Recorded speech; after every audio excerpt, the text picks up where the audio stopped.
It's mid-March across the nation, so we know everyone's thinking college football. Welcome into the Voice of College Football here on a Wednesday night, our regular call-in show at 8 o'clock Eastern Time, 5 o'clock on the Pacific Coast, that we will not ignore that time zone certainly tonight, because Pac-12 fans, you are front and center. For better or worse, you're going to be under scrutiny from myself and from Tony Siracusa from Last Word on College Football. We'll have Tony join us in just a second. Just want to remind everyone that, of course, you help us build the channel by hitting the like button, share the videos out on social media, subscribe right here at the Voice of College Football. We will be taking your comments in the live chat. I'll pass them on to Tony and myself, of course. Comments, questions, debate topics, trash talk, whatever you've got for us in college football. Also, the Super Chat's available to help us build the channel as well. Look at that ticker down below. Amazon. Use the Amazon link that we provide in the description section of any of the videos to help us, again, build the channel.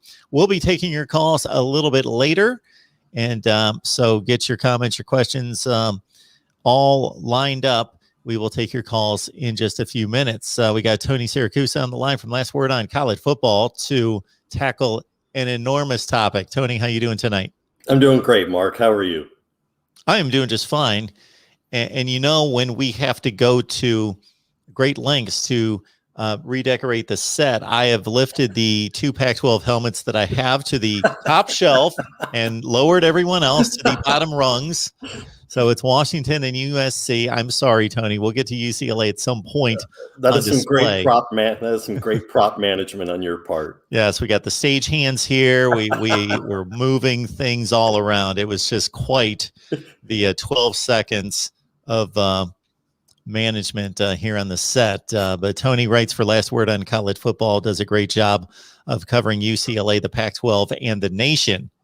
So, Tony, we tackled this subject to a certain degree from a certain perspective, of course, because it came on the heels of the announcement that Larry Scott would be stepping down in June. And we talked Pac-12 football and Pac-12 athletics to a certain extent then. So I want to let everyone know that there's nothing that necessarily happened today or this week that just made me lean toward this topic, but it hit me at some point today. Why don't I go to Tony and say, hey, Pac-12 football is ailing. What can we do to fix it? I guess the first question I have for you, Tony, would be, let's get to the reality, which the famous quote is always that perception is reality. So the perception is that the Pac-12 is the fifth in line of the Power Five conferences. I don't know that there's a video that I post concerning just the Pac-12 in general or a specific Pac-12 team that I don't get at least a couple comments berating the Pac-12, downgrading the Pac-12, some type of backhanded comment about, well, who cares? Or do they still play football? Something like that. So the perception is not good among College Football Nation of what the Pac-12 produces on the field. But before we get to that perception, because it is important, it's certainly very important, where do you think we stand in regards to the product on the field in actuality? I'm going to take your thought and go one step further and quote one of my favorite authors, Hunter Thompson, and say perception is greater than reality. Because in a lot of cases, the perception matters more to a large national audience who sees limited amounts of the Pac-12. You know, they see them if they're up late at night watching college football. Maybe you get the midday game on ESPN or ABC. So the limited amount they see is what is giving them their thoughts on the Pac-12, which may or may not be based in reality. So therefore, the thought perception is greater than reality in this point. Look, as you well know, that when the Pac-12 went dark at the first part of the college football season last year and thought they weren't going to play, I kind of moved things around. Being managing editor, I kind of have the ability to reassign myself, if I want to, and manage to, with some help, get credentialed to start covering SMU. Which, now we're talking about the AAC And we're talking about Memphis and Cincinnati and SMU. And I got to tell you that there was an argument to be made that the AAC, at least for the year, was more significant than the Pac-12. You look at the kind of year Cincinnati had, you look at what they did on the field, and you look at the notoriety, the teams that went to the bowl games, and there's an argument to be made that that conference was more significant than the Pac-12. So then what happens with the Pac-12? Can the Pac-12 climb its way back? And I think that you have to look at, and I don't mean to be glib, but the first step is admitting you have a problem. And the Pac-12 did that when they kicked Larry Scott to the curb, because he was the focus of the problem. He's leaving at the end of June, at the end of the fiscal year, which will be 1 year shy of the fulfillment of his contract. And they decided, as you and I discussed when it was breaking news back in January, that they weren't going to extend his contract. So may as well let him know now that we're going to cut you loose. Larry Scott was the first impediment to doing anything on a large scale. Larry Scott is not a large scale thinker. He was responsible, in great part, you got to give him some credit, for 2011, the Pac-12's first big TV contract, which was worth about $3 billion over 12 years. It was by far and away the largest of any major sports conference, but it only took about 2 or 3 years for the other conferences to bypass that. Larry Scott spent the last 3 or 4 Pac-12 media days talking about they were getting ready for the cord cutters. They weren't worried about the current state of TV affairs. They were getting ready for the cord cutters when the TV contracts expire in the 2023-24 academic year. Boy, that's a lame excuse for not having a legitimate deal. It really is. The Pac-12 network is not on DirecTV, is not on any of the AT&T services. That is about 20% of the cable or satellite eyes available on the West Coast. It also kind of allowed him to try and bury the fact that he had a chance at a partnership with ESPN several years ago. ESPN would have picked up the production and operating cost of the Pac-12 network, and he would have had the games, did everything he needed to do, and there would have been profit sharing on the ad revenue. And it's just, and he said no. He said, we're going to go it alone. We think we're better as an independent. That decision, that sole decision, is responsible for his exit. There have been a lot of other mistakes. Don't get me wrong. There have been huge mistakes. That right there is responsible for his exit, because the schools never got the money they were promised from the Pac-12 network. They've always been about 50% behind what Larry Scott promised when the network launched. The network got gutted last summer. It's now, because of basketball season, it's gotten some basketball games in, but it went through the fall repeating old games, while the Pac-12 games that were going on were on Fox and ESPN and ABC. So they've taken the biggest step in fixing it. And there are a lot of other things they need to do as a conference, but the first step was getting rid of Larry Scott. Got Tony Siracusa on the line from Last Word on College Football. Would encourage everybody to head on over to check out Tony's work and the rest of the staff there at Last Word. Tony, we know that the way TV has taken over the sport and sports in general over the past 3 to 4 decades, that the prime time window, meaning prime time on the East Coast, 8 o'clock Eastern time, has taken over as the window that everybody wants to play in and see their teams. And it's the highest rated window for 2 reasons. It's throughout most of the college football season, even in the Eastern time zone and in the northern climates, for most of the season, it's still pretty nice weather and people are doing things on Saturdays. Then they'll get their shopping or their errands run or whatever they're doing on Saturday and come home and catch the Saturday night game. So it's a combination, I think, of that. Plus, it's also, if the better teams are playing it, then the higher ratings are going to come in the prime time window.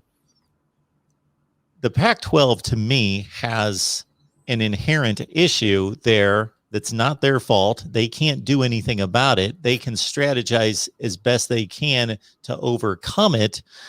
Fox, for example, over the past few years, as you well know, has counter-programmed ABC and ESPN by saying, we're going to move a lot of our huge games to noon and counter-program. And they've done it, from what I can see, pretty successfully. But the Pac-12 is looking, I had a Pac-12 fan comment a few weeks ago, and it might have been to one of your videos to say, why don't they just stack up all these games at 8 o'clock Eastern time?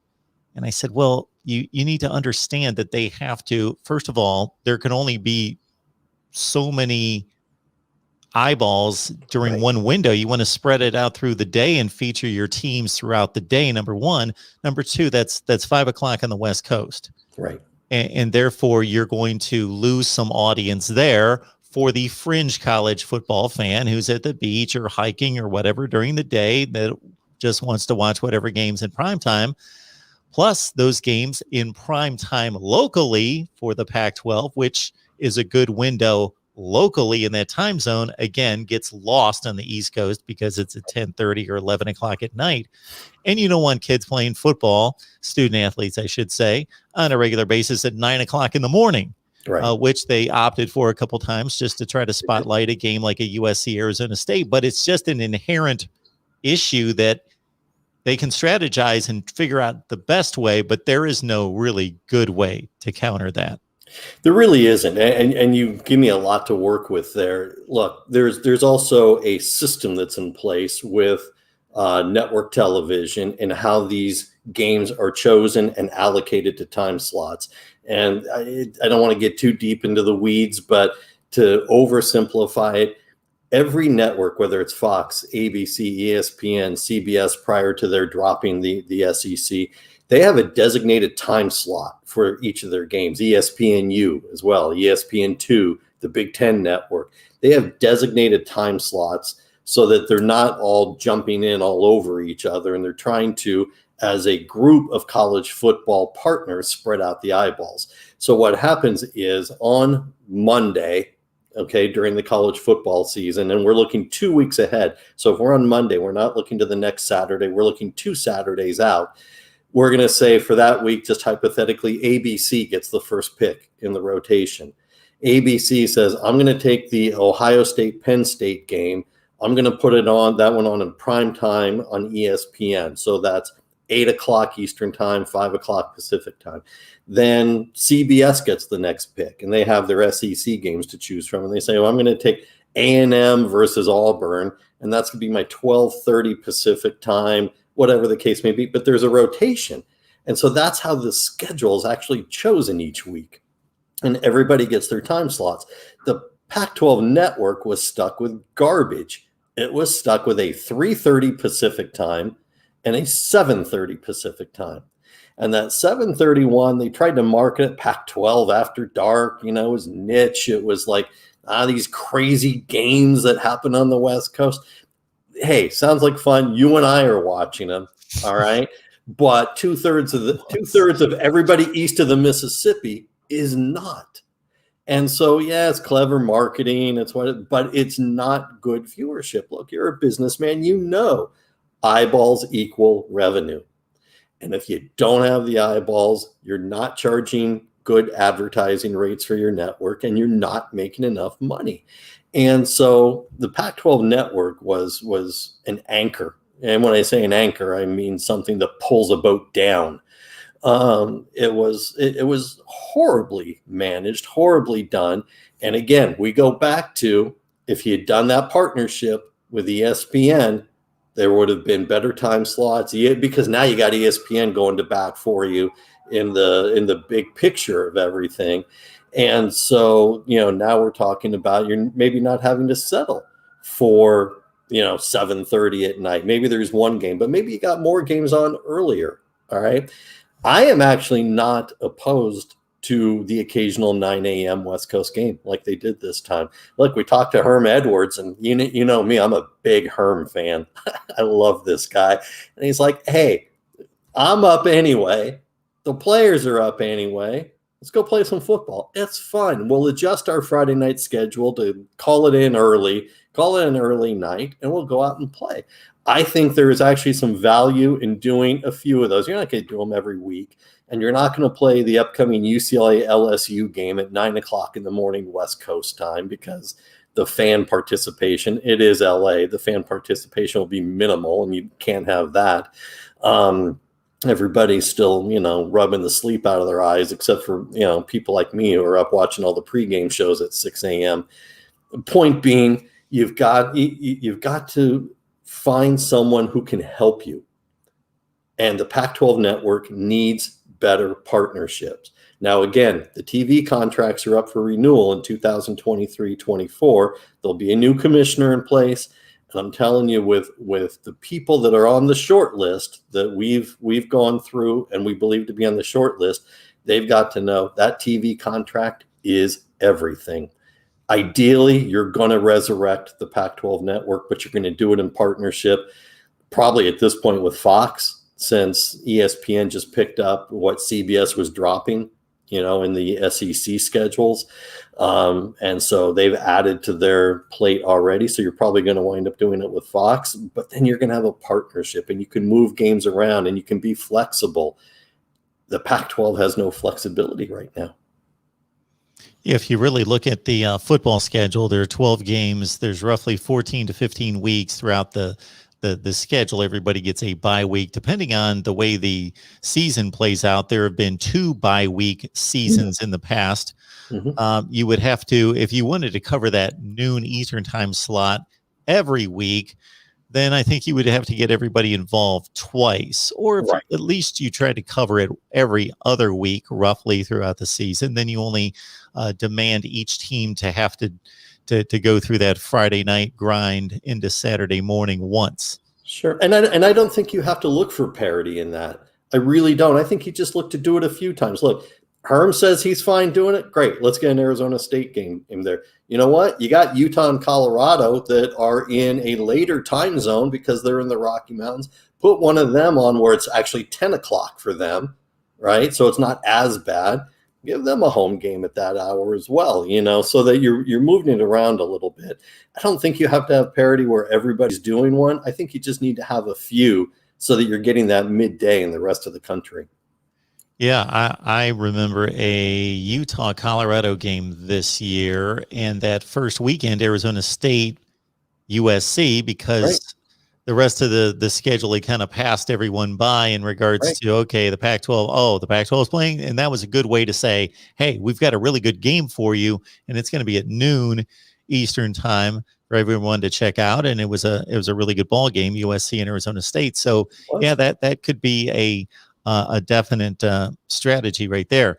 The Rod Farva chimes in, just basically saying the Pac-12 was once a very proud conference. Hate to see it struggle. Yeah, I know of a time in which pre-Florida State, especially the ACC, was really lightly regarded, let's say in football, for a time where their champion was good. Every other conference, the champion went to a major bowl, Sugar, Rose, Orange. They were going to the Citrus Bowl, the Gator Bowl, their champion. In more recent times, there have been times in which the Big 12, once they started scoring 1 million points and some people didn't take them seriously and they started getting blown out in major bowl games and playoff games, the Big 12's not that good. I don't remember up until the last 5 or 6 years, the Pac-12 having a time period in which I didn't have all the respect in the world for the conference. And then it wasn't at many times since I became a fan in the late 70s. There were stretches of time where it could be argued this is the best conference in college football. I wouldn't have wanted to admit it and would not have admitted when I was 15 or 20 years old, when the Pac-12 would beat the brains out of the Big Ten every year in the Rose Bowl. I would always make some kind of an excuse for that, but that's what was going on. It was. Even from a basketball standpoint, and I realize we're talking college football, but if you just look at the conference itself, think about it. It has been, and I don't know if people realize this, it has been 24 years since a Pac-12 team has won the NCAA basketball championship. I mean, that's unconscionable. Yes. It has been forever since a football team. Now you had Oregon playing in the BCS title game against Auburn. That was, we're looking now, what, 10 years ago at this point, and no one has come close since. Look, I mean, I'm looking at the helmets behind you, and where has SC been, right? They played a nice Rose Bowl game against Penn State, but in terms of every year being in the national conversation as a top 10 team, where's Washington been? Where's Oregon been? Right? I mean, they really is no competition. And if there is, look, I'm going to say this to the detriment of anyone watching me from other conferences. Part of what happens with the Pac-12 is they cannibalize each other. It's a tough schedule. They play almost entirely their out of conference games in those first 3 weeks. So it's not exclusively, but almost 90%, we're going to say. That means the last 9 weeks of the season are just a death march through the conference. And there's so much balance from top to bottom right now. Call it parity, call it whatever. They cannibalize each other. And so there's no national spotlight at that point anymore when you got a 2-loss Oregon team playing a 2-loss USC team in late October, early November. Like, it doesn't have any real national cachet at that point. That's part of the reality of the conference itself. But there's just so much where the conference is stale. It really is. And, look, Larry Scott is an easy punching bag. Everybody does that. I've been doing it for years, right? He's an easy punching bag. But there are really problems within the conference itself. Now, recently they hired Merton Hanks. They hired Merton Hanks as the director of operations for the conference. So he's kind of like the associate commissioner right now. And he's going to ease that transition while Larry Scott really isn't doing much other than running the Pac-12 basketball tournament and whatever happens with the NCAA tournament. But there's looking for a new commissioner. Part of the challenge is this. Larry Scott has always framed the 12 conference presidents and chancellors as his CEO group. Well, really, he works for them, because they're the ones who decide whether he stays or goes. Larry Scott has always had about a 6-6 cut on favorability. There were 6 presidents who liked him, 6 who didn't. And it was the old guard who liked him. It was people like Gene Block at UCLA who liked him, wanted to keep him around. He was safe. He was fine. He's good enough, right? The chancellors and presidents who take part in the athletics in the Pac-12, who really go to the games and it means stuff to them, they didn't like Larry Scott, and that's where he lost his vote when it became 7-5 for him to go. Part of the problem, though, is that you're still looking at a lot of old guard running the conference. In other words, you've got the CEO group, but within that, you've got the executive committee. That executive committee is the one who is going to put forth the name, do the interviews, and put forth the name for the new commissioner. And it's a sad group. I got to be honest with you, man. It is a sad group. It is Michael Schill, who's the president at Oregon. You've got Kirk Schultz, who is the head of Washington State, and Anna Marie Kaus from the University of Washington. Wait a minute. You spend all year talking about your great footprint, your map of the Rocky Mountains and the desert. Your entire executive committee representation is these 3 schools up here in the Northwest. And all of them are original members of the conference back when it was the Pacific Coast Conference and then the PAC-8. They're founding members. There is no new blood in this at all. You need to have somebody from the Arizona schools, somebody from one of the 4 California schools, somebody from the Rocky Mountain schools. You need some diversity of thought in this process, and this group sorely lacks it. Sorely. I mean, look, as we talk about, the possibilities for the commissioner, there's one name that should be so obvious they should have called him already. It's Oliver Luck, who has been obviously an NCAA administrator, has been on the football playoff committee, was AD at West Virginia. He is the most obvious choice, which is why I have no faith that the Pac-12 is going to pick him. I will be stunned, happily stunned, but I will be stunned if that's who they go with. because it's so obvious. I think they're going to look for someone under the radar, someone that they can manage, someone that they can deal with a little easier. Because if you're Oliver Luck, you're coming in and you're saying, man, this is my show to run. I appreciate I work for you 12 schools, but here's my blueprint. Here's what I'm going to do. Here's my path forward.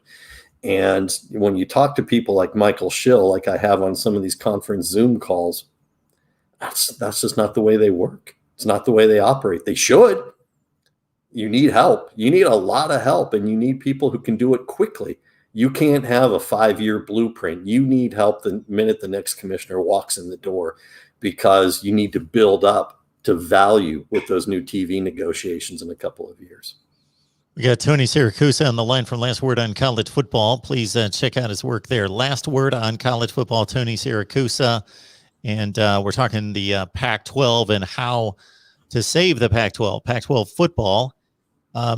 It was roughly around that same time that Oregon appeared in the last BCS championship game for the Pac-12 that there was major expansion around college football. That was right around the time that Nebraska moved to the Big Ten and Colorado to the Pac-12. Texas A&M, Missouri, Maryland, Rutgers moved. The ACC has been expanding as well. There was much talk at that time that the expansion was moving toward these just mega gigantic 16-team conferences. But we kind of settled in with this hodgepodge of 14, 12, and 10-team conferences where we stand right now. Do you think that the addition of Colorado made any kind of impact on the Pac-12 and Utah at the time? And is any expansion going to help the Pac-12 going forward, Boise State being the most likely from a football standpoint candidate? Yeah, I don't think Colorado and Utah brought as much to the table as one would hope. Look, I mean, Colorado in Boulder, I realize it's not that far from Denver, but it's a middle of the Pac TV market. So, it's bringing limited eyes. Salt Lake City, it's top 60. That's fine. But right now with the Pac, what you've got Arizona State, which is Tempe, which is really Phoenix, which is a huge market. You've got the LA schools. You've got the Bay Area schools with the San Francisco media market. You've got, the Portland media market, which is where the Oregon fans are, and even the Oregon State fans are part of it. And you've got Seattle. This really didn't deliver from a football standpoint. A basketball standpoint, maybe a little Utah. I mean, look, Utah's competitive in football also. I'm not trying to, cut their legs out from under them. But from an overall personification of the conference and lifting the conference up to the next level, I challenge you to find what either of those schools have done that. They've been competitive, and Utah, has won a division title and played for the Pac-12 championship. And, and Kyle Whittingham's a great coach. It's never going to be exciting football, but he wins, and he wins his way. And that's all well and good. And we'll see what Carl Durrell can do long-term at Colorado. But as a conference, there was nothing that said, wow, now this is really something. We were a good 10 schools before, but look at what we're bringing in. Now, to your point, can they do anything to fix that? Boise State's going to bring you good football, and they'll bring entertaining football. What does it do for all the other sports? And while we're here to talk about football, you and I both know the Pac-12 is big in promoting the Olympic sports, the non-revenue sports. The Stanford has won 126 NCAA championships, and UCLA is right behind them, and USC is right behind that. And the three of them have more than any other conference in total. And the Pac-12 is always going to do that, regardless of who comes in. That is a big part of its history. So will it help football? Yes. Boise State I'm talking about. Will it help anything else? Maybe a little here and there. I know that I get a lot of feedback from people who want to talk about BYU. So let's talk about BYU. They are not admissible to the Pac-12 for academic reasons. There is a part of the Pac-12 charter that says you have to be a Carnegie Foundation Tier 1 research and development school. academics, we're not talking about sports, we are just talking academics, you have to be part of the Carnegie Foundation Tier 1 schools. Every Pac-12 school is right now, except Washington State and Oregon. They've dropped to Tier 2. They're grandfathered in because they were founding members of the conference. They're fine. BYU is not a Tier 1 academic research school. They don't qualify to get in for the Pac-12. Whether they would be a benefit or whatever else, there is zero chance the Pac-12 CEO group or the executive committee is going to change that part of the charter. They take so much pride in that. Michael Schill probably shows up for half of his athletic meetings in a tweed jacket with the patches on the elbows because, man, when the Pac-12 wasn't going to play football, he was like, I expect our players to be in the library more now because they got more free time. Yeah, instead, they went, bailed out and went, either transferred or got ready for the NFL draft. But the point being, their Pac-12 is never going to change that academic requirement, so that leaves BYU out of the conversation. Boise State can get in, but then you need someone else to pair because they're always going to want to stay at that even number. So to summarize your bullet points in regards to moving forward, hire a capable commissioner, and Oliver Luck would be your selection. He would be. There are other good names on the list, but he would be my top choice. So what would be the other candidates that you would be comfortable with, confident with? I think they're going to want people who have a breadth of knowledge of the Pac-12, have some history with the Pac-12. The Pac-12 likes to think it's unique. Whether it is or not is a whole other argument. They like to think they are. So you're going to need some people who have that background. I think that they would make a call to Greg Byrne, the athletic director at Alabama. Used to be at Arizona before he went to Alabama. Plus, he's young. He's only 49, 50 years old. So he can be around for a good 10, 15 years. I think that they're going to, want to take a look at Ray Anderson if they want somebody from the inside. He's the athletic director at Arizona State. Wouldn't be my top pick, but he's somebody who obviously gets the conference. My challenge with that would be he's now going to be in charge of administrating to those that he used to just work with and be his peers. I think that's always a bit awkward, but he's been there for a while. So, I think that's a possibility. There's a completely out of left field name that is going to come up, and it wouldn't be my first choice, but it's a creative choice, and it's Randy Freer. Randy Freer has no athletic background whatsoever. But Randy Freer just recently left last year as the chairman of Hulu. And he was at Fox Sports. And he was at the FX network group, at the Fox network group. So when I say he has no sports background, I mean, he hasn't run a school or, done anything like that. But with the TV contract being so vital, boy, you know what? I mean, he's running his own advisory company, the Freer Group. When one of those things you do when you're not working for your old company, and you rent an office space somewhere and put a label on the door with your name on it, and that's what he's doing right now. My question would be, can he administer the conference beyond that? Can he deal with the NCAA, and can he deal with penalties that come up against schools and things like that? Can he do those other things? Maybe, maybe not. But you certainly be guaranteed of getting a better TV deal for the next 20 years, if you've got him in line. But, look, this is the Pac-12. And I know, they like to think that they're doing something, creative or inventive. And I think they're going to look at Gloria Nevarez, who is the commissioner for the West Coast Conference. And she's got some Pac-12 background, and she's a good commissioner.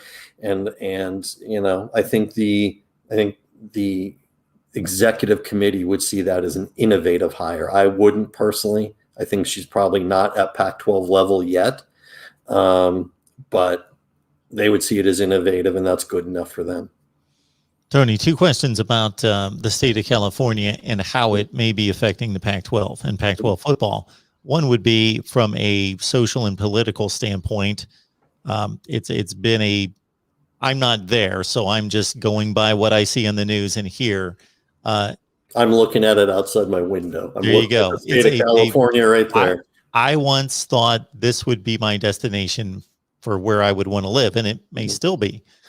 We know that the cost of living has always been excessive, but that's fine. That's almost to its credit that people continue to flock to California regardless of the cost of living. But now we hear about a lot of people, therefore money, leaving California. I don't know what the statistics are. You hear about it, but I would have to see the statistics. Maybe it's being overblown. So just the state of the way the pandemic's been handled in the state, people leaving the state. And again, I don't know if that's statistically justified my statement there, but maybe a lot of important people, some companies leaving the state, whether that's having some kind of an impact on the Pac-12. Yeah, I think that you bring up a lot of good points. One, I don't know how many people are really leaving. I was on the 405 freeway yesterday, and I got to tell you, man, half of the state was still sitting in front of me in a traffic jam. You may think we're still in the lockdown, but I'm going to tell you, not so much. The restaurants are open. A lot of them are back open. Businesses are starting to open again.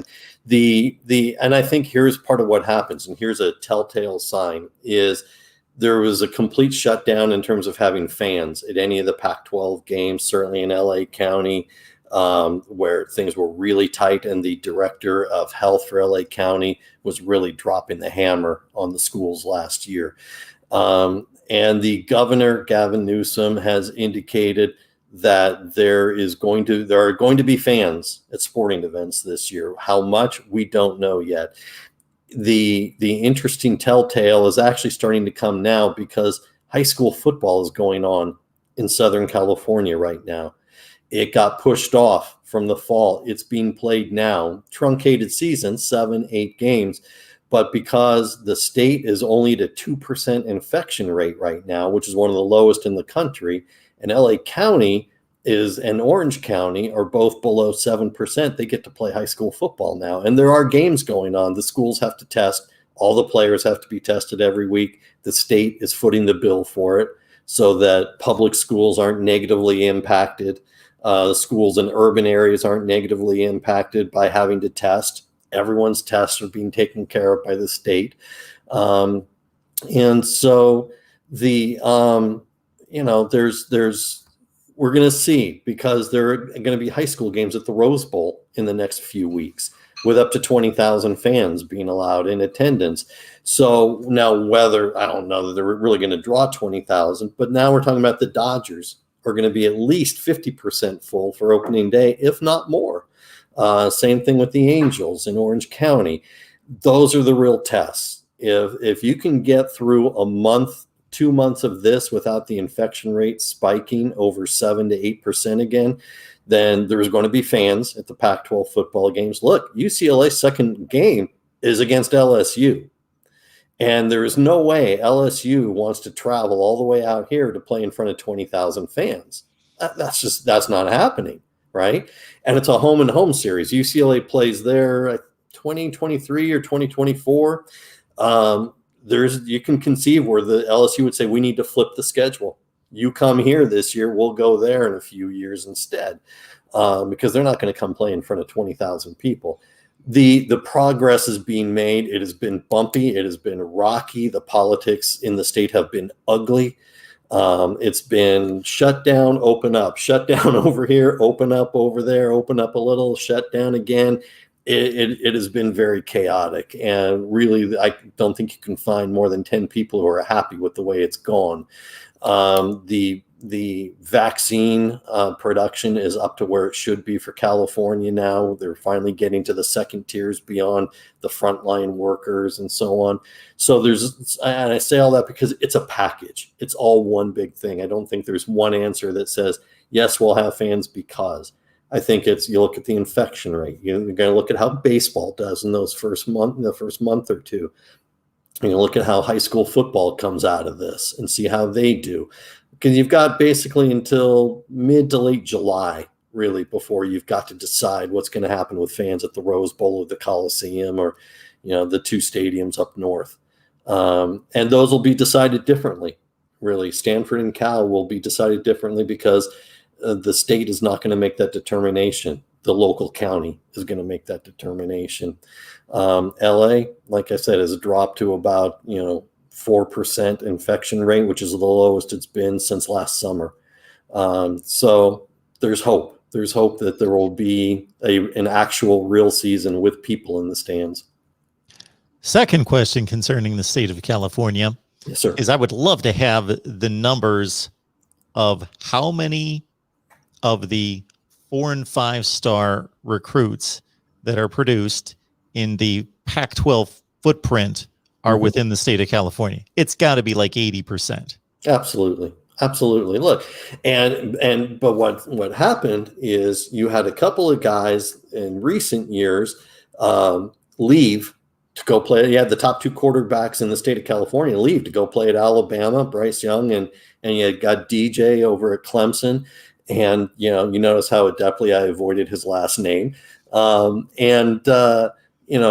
You got Oregon comes and pillages one of the top defenders, from California every year. So yeah, within the conference footprint, the majority of the 4 and 5 star players are coming from California. What's happening now is they're not necessarily going to UCLA or USC. They are going lots of places. Their options are bigger and better. And when it did damage, frankly, when the Pac-12 didn't start with everybody else last year and started weeks later than anybody else, and there were players who left. They want to play. With the high schools not playing last year, there were some guys, sure, their teams are going to play in the spring, but for those elite level players who signed their letter of intent in December or in February, their colleges don't want them playing spring football at St. John Bosco or Mater Dei or wherever else. Don't want you getting hurt after you've already signed your letter of intent with us. It's different when you're playing in the spring. We prefer you skip it. So they are. A lot of the elite level players, seniors, are skipping what there is of their senior season if they didn't already early enroll at their university. So the playing in the spring, really for the high schools, turned out to be really important for the current juniors, upcoming seniors, who would have had no videotape, no flash reel for the college scouts, for a 2-year period if there weren't something this spring. So there needs to be a concerted effort to keep these guys home. You see it, but what you're also seeing is the Pac-12 has also opened up its use of the transfer portal a lot more than it had in recent years. Chip Kelly has got 6 players in this year's class out of the transfer portal. He had 4 last year. Oregon is starting to use it more. The Arizona schools using it more. So there's a balancing act that is going on with, are we really going to take 25 players in the class? How many of them are local from California? And then how many are we keeping, how many scholarship spots are we keeping open for transfer portal players now? You picked off half of my twofold question on California high school football, that players are leaving the state more so than they ever have. Yeah, they are. The other part of it concerns, and I have nothing else to go on except for a few things regarding the level of play in California, which is still extremely high. Sure. California, Texas, and Florida have consistently produced 40% of the top 300 players in the nation, consistently between the 3 of them. I checked out, I have heard recently, I never verified it, that Georgia's catching California. So my first thought was, well, California must be 3rd of the 3 of the big 3. They must be 3rd. I had no numbers to substantiate this. I was doing some other research, and I looked at both Texas and Florida and counted the 4 stars for the either 21 or 22 class. And I came up with 50 to 55 in the states of Texas and Florida. And then I went to California, and it was more in the 35 range, about 20 less. Has there been any change in the quality of play in California? No, you know what? It's a top-heavy state. And when I say that, obviously it's like Texas in that the actual real geography is massive. And so you're going to get any level of football from San Diego County all the way up to the Oregon border. And there's going to be great, and there's going to be bad, and there's going to be everything in between. But you're looking at really the same top tier high schools on a regular basis. You're looking at St. John Bosco, you're looking at Mater Dei, you're looking at Oaks Christian, you're looking at De La Salle up in the Bay Area. It's those four. You're looking at Centennial out in the Riverside area.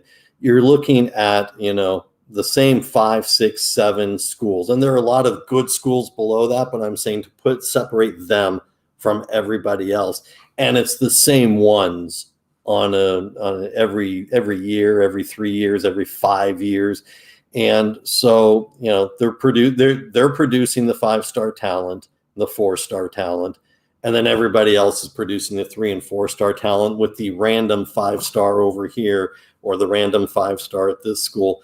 But the bulk of that level, that elite level of talent, is coming from the same 6 to 7 schools every year throughout what is obviously one of the biggest states in the country geographically. All right, Pac-12 powers that be, whether you don't have the good sense to offer the job to Oliver Luck or he turns you down, Tony and I can come as a tandem. He'll be all the brains. I'll just ask the right questions at the news conferences. Hey, that works, man. You and I could do this. We can handle this.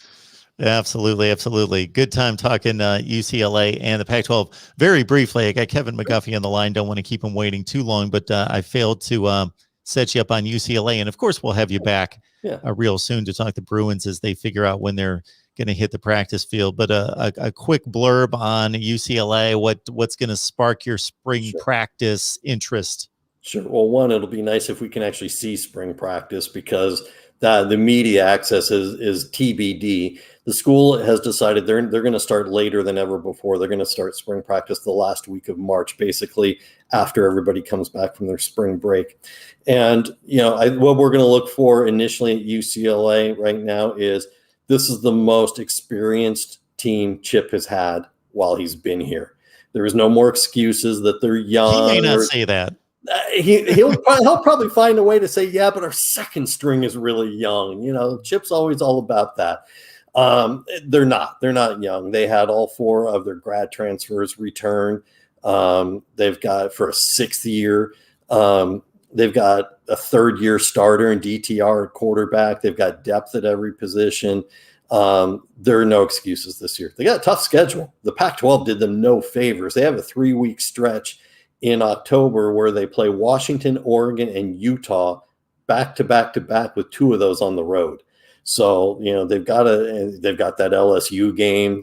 Frankly, UCLA is not in a position to be overlooking Hawaii or Fresno State either, for that matter. But, they got a tough schedule, but this has got to be it. This has got to be your 7 to 8 wins for Chip because this is the most experienced team he's had since he's been here. No excuses. All right, Tony Siracusa from Last Word on College Football. Tony, we got your buddy K-Mac on deck. Yeah. Gotta get to my man K-Mac and talk some Kentucky football. That's right. We're going to pose the question to Kevin. How do we save the SEC? How do we fix SEC football? Is that a problem? It's not a problem. What you need to do is ask Kevin who his favorite manager is at Last Word on College Football because, we know what the answer better be. These guys at Last Word on College Football, boy, I just it's quite a crew over there. But you guys have always been the best to me. There's no question about that. Appreciate that. We got a great group of people and we have a lot of fun. Tony, we appreciate it. We'll have you back soon to talk up the Bruins. Sounds good. Take care, Mark. Thanks, Tony. All right, bye. We also will keep it going here in just a second with Kevin McGuffey. Keep in mind, folks, that we'll be taking your calls after Kevin's portion here. 860-499-3332. We'll post the number in just a few minutes after we talk to our guy Kevin, talking some Kentucky football. But I know it being mid-March, you're thinking a little basketball as well. Where do we stand on the SEC basketball front, and when do we hit the hard court? Oh, I'm not hearing you, Kevin. Oh, Lord. We're off to a good start here. Yes, sir. Sorry. Technology, I tell you. First of all, I hope I don't get in trouble now for interrupting for getting my boss kicked off of here. So with Tony, like I said, he does an amazing job with the website, and really, I'm a great boss, great leader for everything that we do. Talking about basketball. Yeah, well, things have gotten a little bit better since the last time we talked. I think Kentucky finished 9-15, which is, I think, the worst record in like a century. And but they tip off at noon tomorrow Eastern time against Mississippi State. It's a team that they beat in double overtime down in Starkville earlier this year. And, the old sayings, hope springs eternal, all that. Do these guys, they have to win 4 games in 4 days to win the tournament. The team hasn't won more than 3 at a time this whole season. So, but there's a lot of excitement. We'll see what happens. There's a lot of interest, and there's obviously a lot of interest in football. And I got a little late breaking news we can talk about. I hadn't got a chance to tell you. Just happened in the last hour. So that Kentucky just announced that they won't have a spring game this year. They're not going to have it. They're going to have 15 practices for spring practice. It's going to start on Tuesday. Basically, the reason is that Kroger Field, where the Cats play, is being used as a COVID test and vaccination site.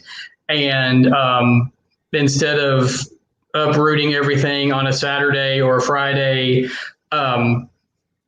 just to have a ball game, and then how many fans do you invite, how many that kind of thing. They just decided to just scrap it again this year. Obviously, we didn't have a spring game last year, and it's understandable. There are some fans out there who are a little annoyed. They're like, you could get rid of it, close the site for one day, let them come in, play football. It's not like they're not going to be scrimmaging. It's just not going to be a game that's open to the public. And so, like I said, I totally understand it. And Coach Stoops, they put out a statement basically saying that, we're not going to do this in the summer or do this in the spring in hopes of, everybody, we can get, more and more people vaccinated, more and more, I'm not going to get into the whole, vaccination thing. But the idea being obviously like, I don't know that Kentucky's going to allow like a full stadium. Our governor has been very conservative, with a lot of things, like Alabama and Clemson, places like that. They've all talked about, having the full stadiums. But, the idea being that we'll get this done now, and then we can have more people in the stadium come September 4th. So anyway, little late breaking news there that just came in the last hour. So that Kentucky won't have a spring game this year. Like I said, it'll be the second year in a row for not having one. Kevin, that poses quite a problem for me. If I'm not able to scout the Kentucky football team during the spring game, that means I may not be able to project whether they're going to win the SEC Eastern Division. I got you. Well, we've had this conversation before. I think you were a year off on your prediction last year, but I'm not going all the way saying that they're going to win it. But I think they really, there's a couple of positions they got to shore up. But I really think their schedule sets up pretty well.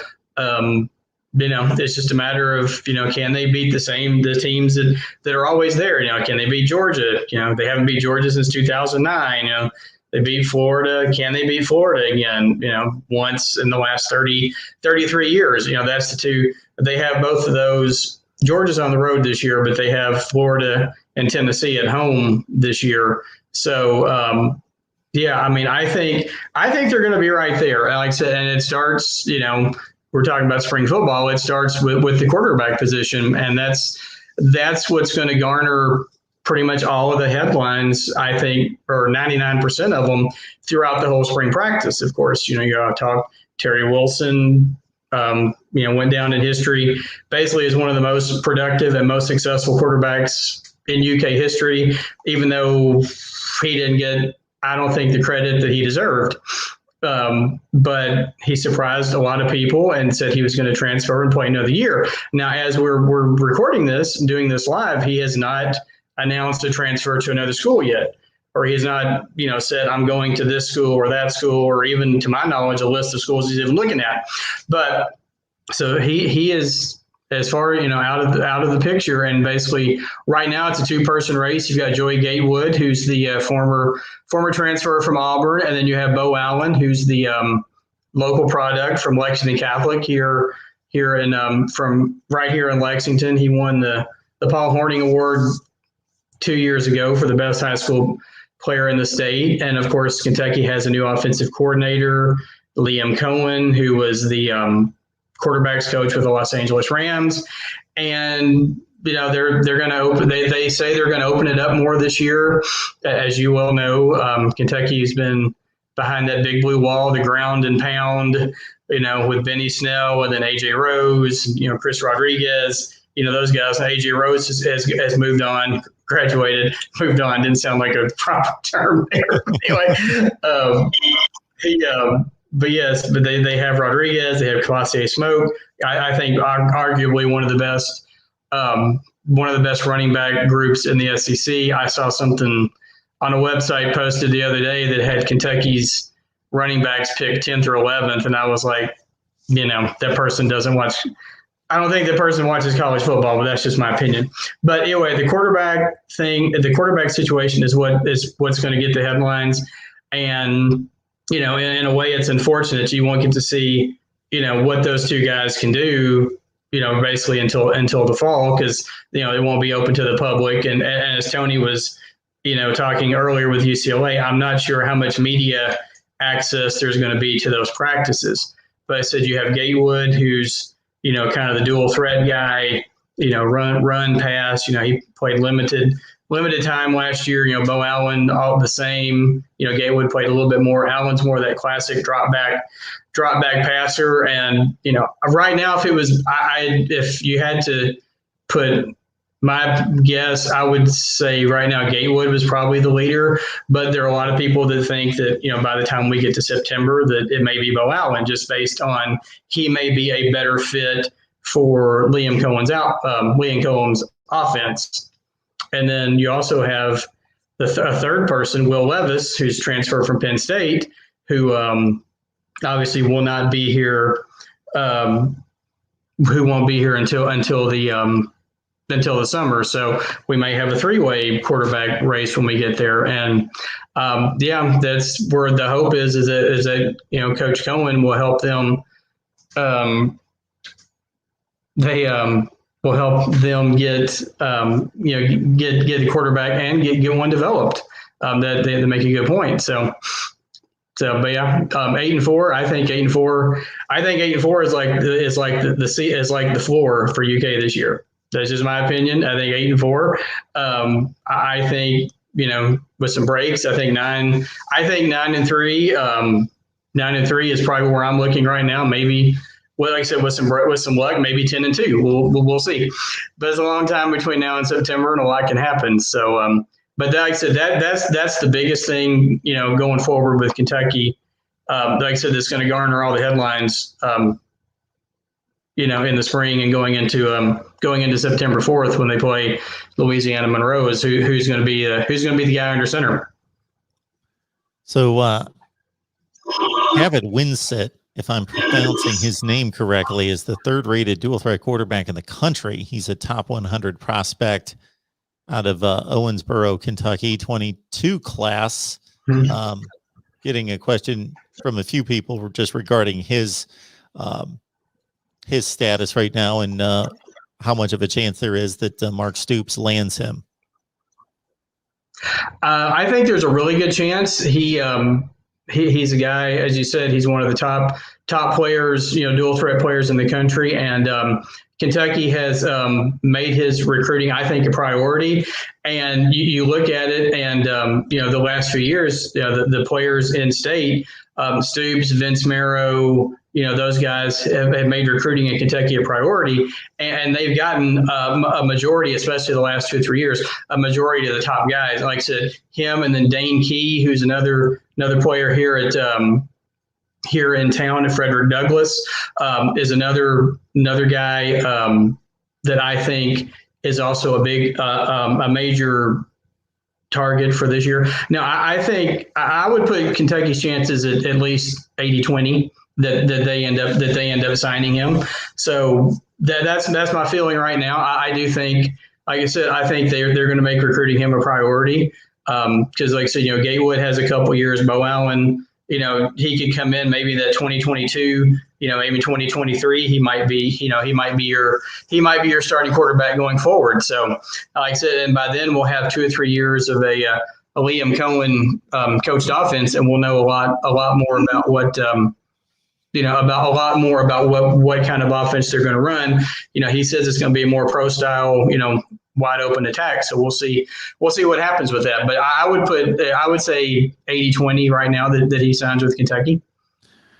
Winsett, as we mentioned, a top 3 quarterback in the country, dual threat category, number 1 player in Kentucky. Joey Gatewood was the number 1 athlete when he came out of high school, originally signed at Auburn, a top 50 player in the country, and Bo Allen, a top 20 quarterback. So, Kevin, far better than I do. Mark Stoops, prior to him, they didn't get even if these players were in Kentucky, they didn't stay in Kentucky, a top 3 quarterback in the nation.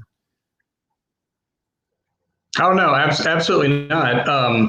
You go back to, we've talked about this before, that Kentucky has gone from, and nothing, I'm not downing any schools, but Kentucky has gone from fighting with players to get players from schools from the MAC, Conference USA, places like that, to where they're going into, Michigan, Ohio, especially. They made a lot of inroads in Michigan, getting some of the best players out of the state. You look at, Billy McCall, Justin Rogers, a couple of those guys. And it's amazing. The thing about it is Kentucky's finishing that 25 to 30 rank every year in recruiting now, but being in the SEC, that still puts you like 10th or 11th. I mean, it's just, you guys said earlier before I came on, how do you fix the SEC? I said, other than kicking Alabama to the curb, but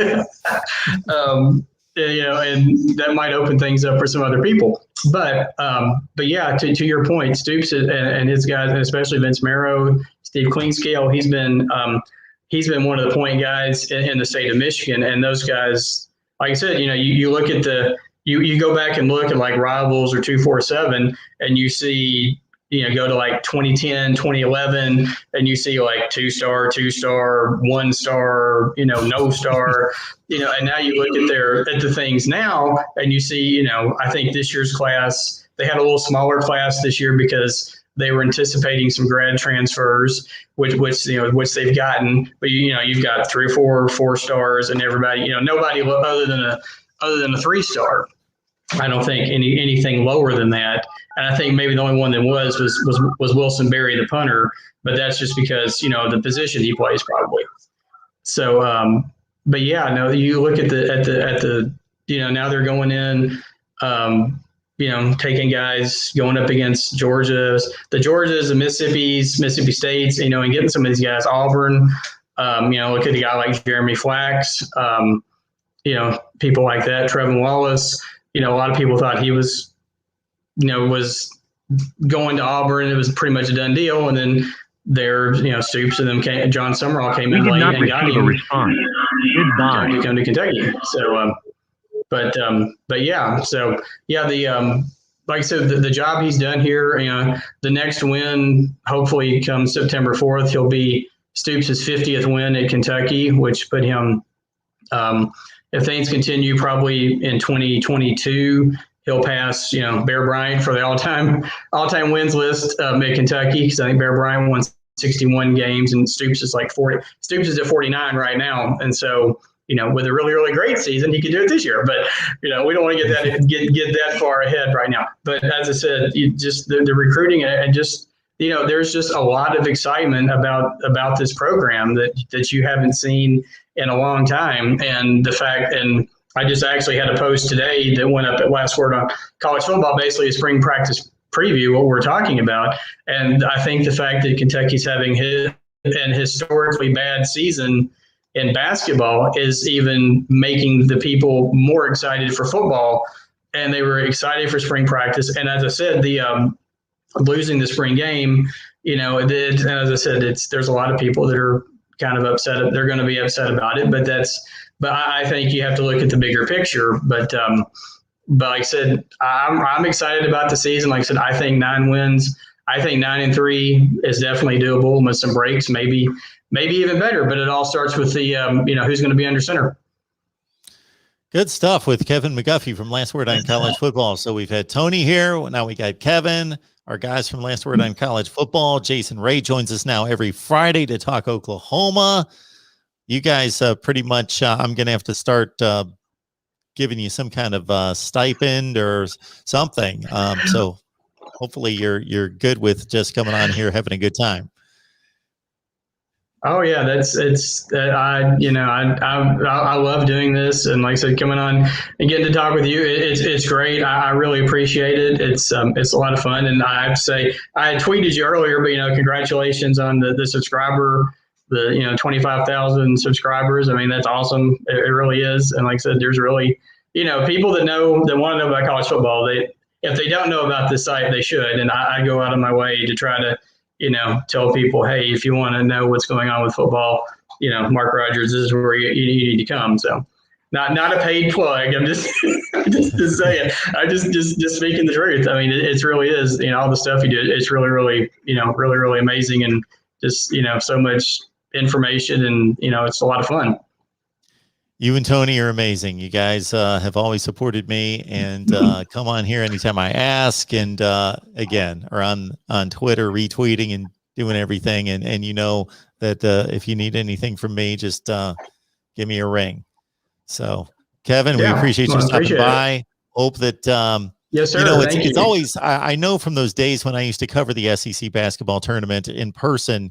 Yeah, I always felt bad for those 9-15 kind of teams, or obviously the season's been cut short with the 24 games, but those 10 and 19 teams that would show up at the SEC tournament, play that noon game in front of 1,300 people at whatever the venue was that particular year. And, it'd be a quick 2 hours and they're out the door, and, that's their splash in the SEC tournament, right, and their quick hope of a dream of sweeping the weekend and getting all the way to the NCAA tournament. But so hopefully that is not the fate that awaits the Cats tomorrow.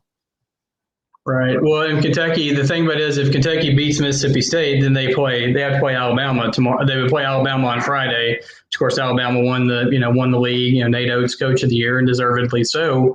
Kentucky played them. They got blown out the first game in Lexington, and then played them a lot closer. Kentucky's biggest thing this year has been their inability to finish ball games. They've lost, I think there's 10 games or something. They've been ahead within the last 5 or 10 minutes and have lost a majority of those. They just haven't been able to. They've just not been able to find that guy who can take. Davion Mintz has stepped up and really done that recently. But you don't have that Anthony Davis you could go to, or a John Wall, or Karl Anthony Towns, or more recently like a Malik Monk or De'Aaron Fox.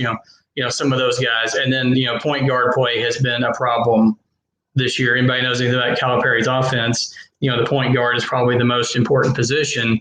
And Devin Askew has done some good things, but he struggled. Technically he should still be. And this has become like the Harrisons were twins, or Willie Cauley-Stein played football, that kind of thing. He was still technically supposed to be in high school, but he reclassified and, basically graduated a year early. And he struggled a little bit. Well, you got to get in where you can. Let's not take shots at Kevin here. He just shows up when he's asked. That's all on me. Yeah. But hey, I love the Pac-12. So, but anyway, like I said, we'll just finish that real thought real quick. The point guard play has been a problem, and but like I said, they moved Mintz to point guard, and they played a lot better. So we'll see what happens. The Big Blue Nation is always, I think they're allowing 3,000 fans maybe in Nashville. I think at the Bridgestone Arena, somewhere around there, 10 or 15%. So, and a majority of those will probably be Kentucky fans, because the old saying, blue gets in. no matter where. So we'll see. We'll see what happens. And, if season ends tomorrow or Friday, then so be it. And then we'll just, we'll have spring football to talk about. Evan, to show you how long it's been since I covered the SEC basketball tournament, they were held. The ones that I went to were at the Superdome, Oh, wow. the Pyramid in Memphis in the late 90s, early 2000s, and the Georgia Dome in Atlanta were the three places I visited. Yeah, I've never. The Pyramid was always a place I wanted. Is it even still? Did they tear it down? Is it even still there anymore? I couldn't tell you. I know it's a heck of a cable run for. I still remember our cable guy back in those days would run a cable that had to go up like some crazy wall. The TV station I work for my real job. I work for the NBC affiliate here in Lexington, and we used to go to all these games. Like we would take a crew and go to, like, when Kentucky went to the Outback Bowl, we spent a week in Florida.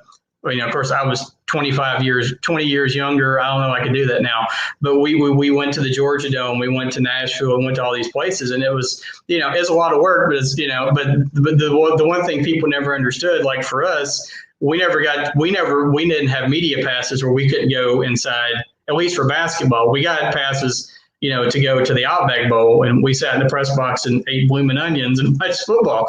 And it was the greatest thing ever, except for Kentucky losing. But, in the basketball ones, you basically sit and watch a little 6-inch monitor. Now, I'm sure now it's a little bit better, but in those days, the old satellite trucks, it was like a 6-inch monitor. And, that's how you watch the games. But as this gentleman is pointing out, Kentucky, talking about the offensive line, the big blue wall, that's one of the other things. They lose Landon Young, they lose Drake Jackson, but they've got a couple there are loaded with players on the offensive line. So what's probably going to happen is that Darian Kennard is going to move from right tackle. He played right tackle last year. Landon Young was left tackle. He's probably going to move over to the other side because all of Kentucky's quarterbacks are right-handed. And so he's going to be the guy on the blind side. And then probably Quentin Wilson is going to take over for Drake Jackson, and then just a matter, they've got 4 or 5 guys that probably are going to be vying for that other tackle spot. That's another one of the things that, another one of the things that we're going to be watching in the spring too. So, cool. Yep. Good stuff. Good stuff. Well, I got to tell you, Kevin, covering the SEC basketball tournament was one of my most favorite events to cover every year. I don't know why. It was just top level basketball. There's basketball all day for the first few days, especially from noon to midnight, basketball and being able to see the games up close on the floor and tons of player interviews and everything just going on. It was just exciting. Loved the SEC basketball tournament. So hopefully again, the Cats can survive at least a game and move on. Let's hope so. So we'll see what happens. I like their chances against Mississippi State, and then we'll see. We'll see what happens. We'll see what happens after that. As we know, this has been the craziest season. Football, of course, we ended up with the usual result with Alabama winning. But you think about how crazy the football season was, and then how crazy this basketball season was with all the cancellations and a lot of the blue bloods. Kentucky struggling, Duke struggling. The Duke's been playing a lot better. North Carolina struggled for a while, and they're playing better. Michigan State, a lot of those guys, a lot of those teams. So, but we'll see. Obviously, Kentucky's got to win the SEC tournament to get in the NCAA. But as I said, stranger things have happened. You never know. That's why they play these games. So, all right, Kevin. Thank you so much for jumping on board and enjoy the basketball this weekend. Yes, sir. Thank you for having me as always. I really appreciate it. And thanks to everybody for all the interesting little comments and stuff. Really appreciate it. And check us out at Last Word on College Football. Absolutely. All right, Kevin. We'll see you. All right. See you. Thanks, sir. Kevin McGuffey, Last Word on College Football. Now I'm available to take your calls. What I need to do, give me just a second here because I was attempting to set up the call-in studio while Kevin was on the line and a lot of traffic was going through. Didn't want that to bleed into the broadcast. So let me get this set up here just a second. Most of it's set up, but I've got to call this line. So just bear with me here.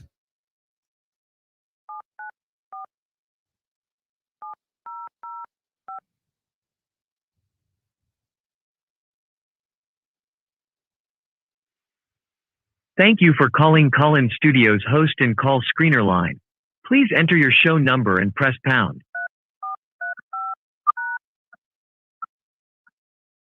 Enter your 6-digit PIN number.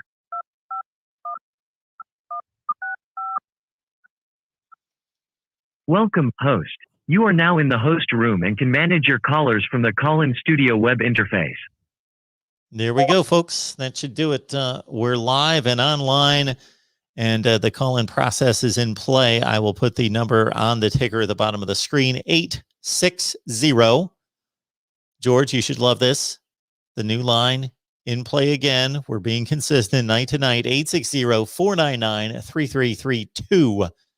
860-499-8332. Here we go. There it is. 860-499-3332. Of course, the Super Chat's available. Venmo, PayPal, and Cash App. You can contribute to Mark Rogers TV, the voice of college football. Again, Venmo, PayPal, and Cash App. And Patreon, 16 cents a day. Great time with Ronan, George, and others over there on Patreon. 16 cents a day, $5 per month. Watch parties during the season. We did about 3 or 4 this past season, with exclusive live streams and my predictions. So you would have known that Alabama was going to beat Ohio State in the national championship game before the season started, and would have taken Tampa Bay in the Super Bowl, among other predictions, of course, my week-to-week predictions. Tons of content, folks, tons of content here at the Voice of College Football in recent days and going forward. We talked some North Carolina this afternoon. That video is going to be posted very soon. So just if you look past in the last 5 days and then going forward in the next week, Miami, Clemson, Florida State, of course, North Carolina, Notre Dame, Ohio State, Michigan, also Oklahoma and Texas, USC, Oregon, a number of teams in the SEC that we've covered. We've got Florida talk coming up here in the next few days. Georgia, Alabama, Texas A&M, Mississippi State, Ole Miss, Arkansas, all covered here at the Voice of College Football. So dig into your favorite content. Also keep in mind that you can track your specific team on if Michael Hogue, if you're listening, sorry, no Purdue channel yet. But we've got, I think the count's up to 22 team-specific channels, 22 on the Voice of College Football platform. Oregon and USC, Texas, Oklahoma, Notre Dame, Ohio State, Michigan, Penn State, Nebraska, Wisconsin. The SEC, one channel there, plus Alabama, LSU, Texas A&M, Auburn, Georgia, Florida, Tennessee, Miami, Florida State, North Carolina, and Clemson. I think we've covered all the team-specific channels. So there's a couple different reasons why you would want to check out and subscribe to any team-specific channel. Number one, let's say just flat out, you want to help us grow the vision and expand and build, and you don't care about Oregon football, but you want to help us get to 1,000 subs, then please subscribe to any and all the channels, but specifically Nebraska, Michigan, Florida State, Oregon. I'll say Nebraska, Michigan, Florida State, Oregon. We would like to get to 1,000 subs very quickly. If you're a fan of any of those teams I just listed, 22 teams, please check out those team-specific channels, because even though you're going to see repurposed content that you're going to be able to find here, you're also going to find additional unique exclusive content there. Whether that be from myself, from Chris at SD1 Sports, or a number of YouTubers and podcasters that we have come to agreement with to bring in their content. So let's say you're a Florida State fan. It's not just going to be our Florida State shows and content from me on Florida State football, but other contributors chiming in. So Florida State football fans, lock it in there. Look it up, Voice of College Football Florida State, and you'll find it's subscribed there. And again, if you just want to help us out, the Nebraska, Michigan, Florida State and Oregon channels would be the priorities to jump on. All right, we got a call coming in. Sorry if I'm delayed here. David Greenshield calling in to get us started tonight. David, how we doing tonight? Well, it's how you doing, Mark? I'm good. It's interesting. You picked excellent. You picked 2 out of the 3 last national champions, if I'm not mistaken, because you picked Clemson in 18, right? I did. I believed I picked them to beat Ohio State or Georgia. I'm not remembering now, but it was not Alabama. I don't believe.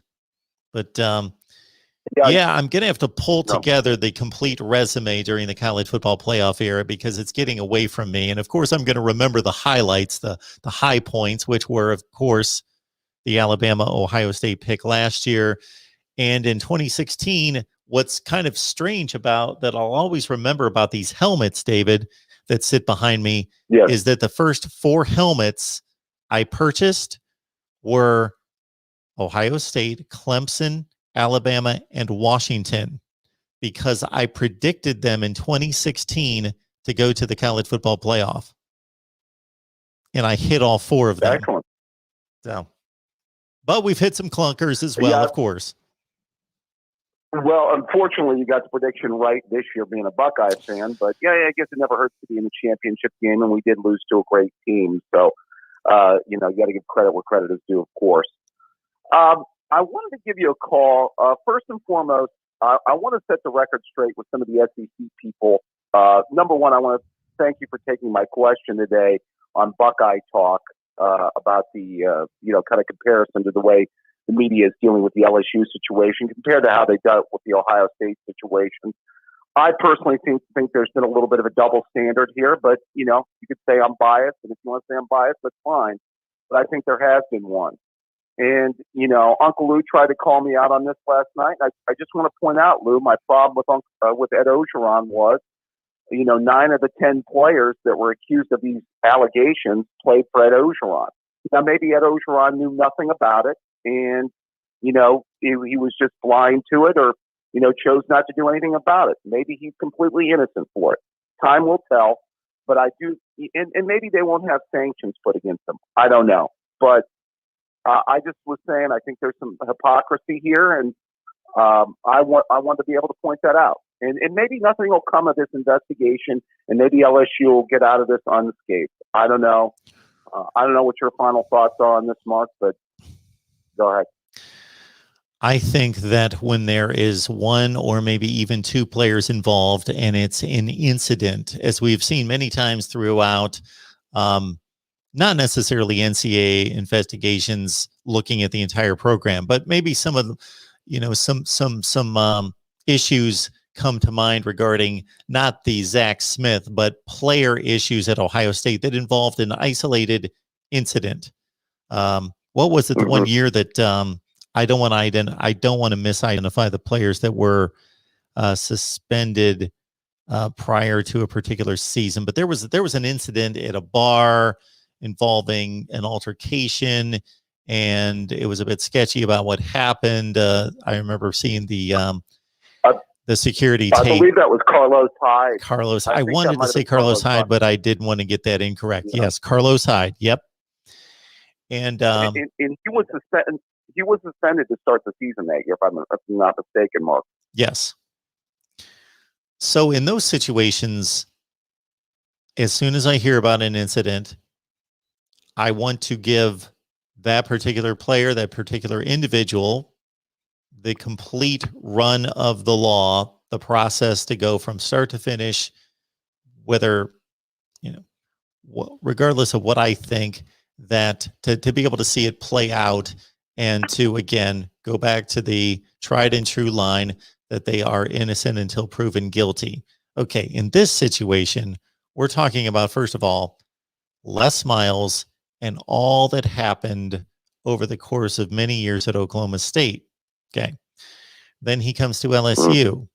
And even before these issues came to light, there were a number of other issues that were incidents involving players that weren't to the scale that it involved an NCAA investigation, but disciplinary issues from time to time, like there is in any football program, because when you've got 105 young men running around all over the place at 18 to 21 years old, that's going to happen. But they were a little bit more drastic at LSU. Now we have this report that is delivering to us, as you mentioned, 8 to 10. It is unfathomable for me to think that there are 8 to 10 players, dozens of incidents, and all of this evidence, and it's all smoke. None of it's true. So I would be the first one to apologize to LSU and Ed Ogeron if none of it comes to fruition, but that's just hard for me to believe. I want to see the process play out.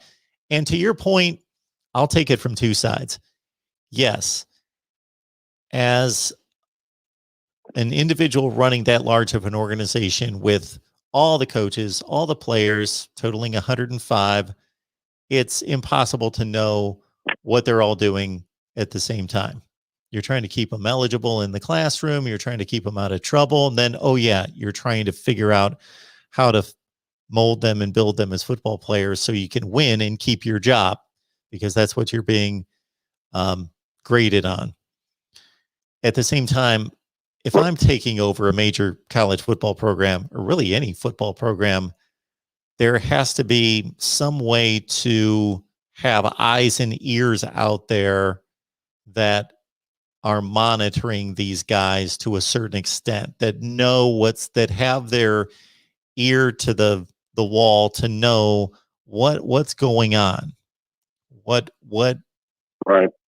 and so you're responsible. That's why another reason out of several that these guys get paid so much money is it is difficult. It is difficult, but they are making $5, $6, $7 million a year. They're making 100 times more than the average. Would that be 100 times more than the average American household?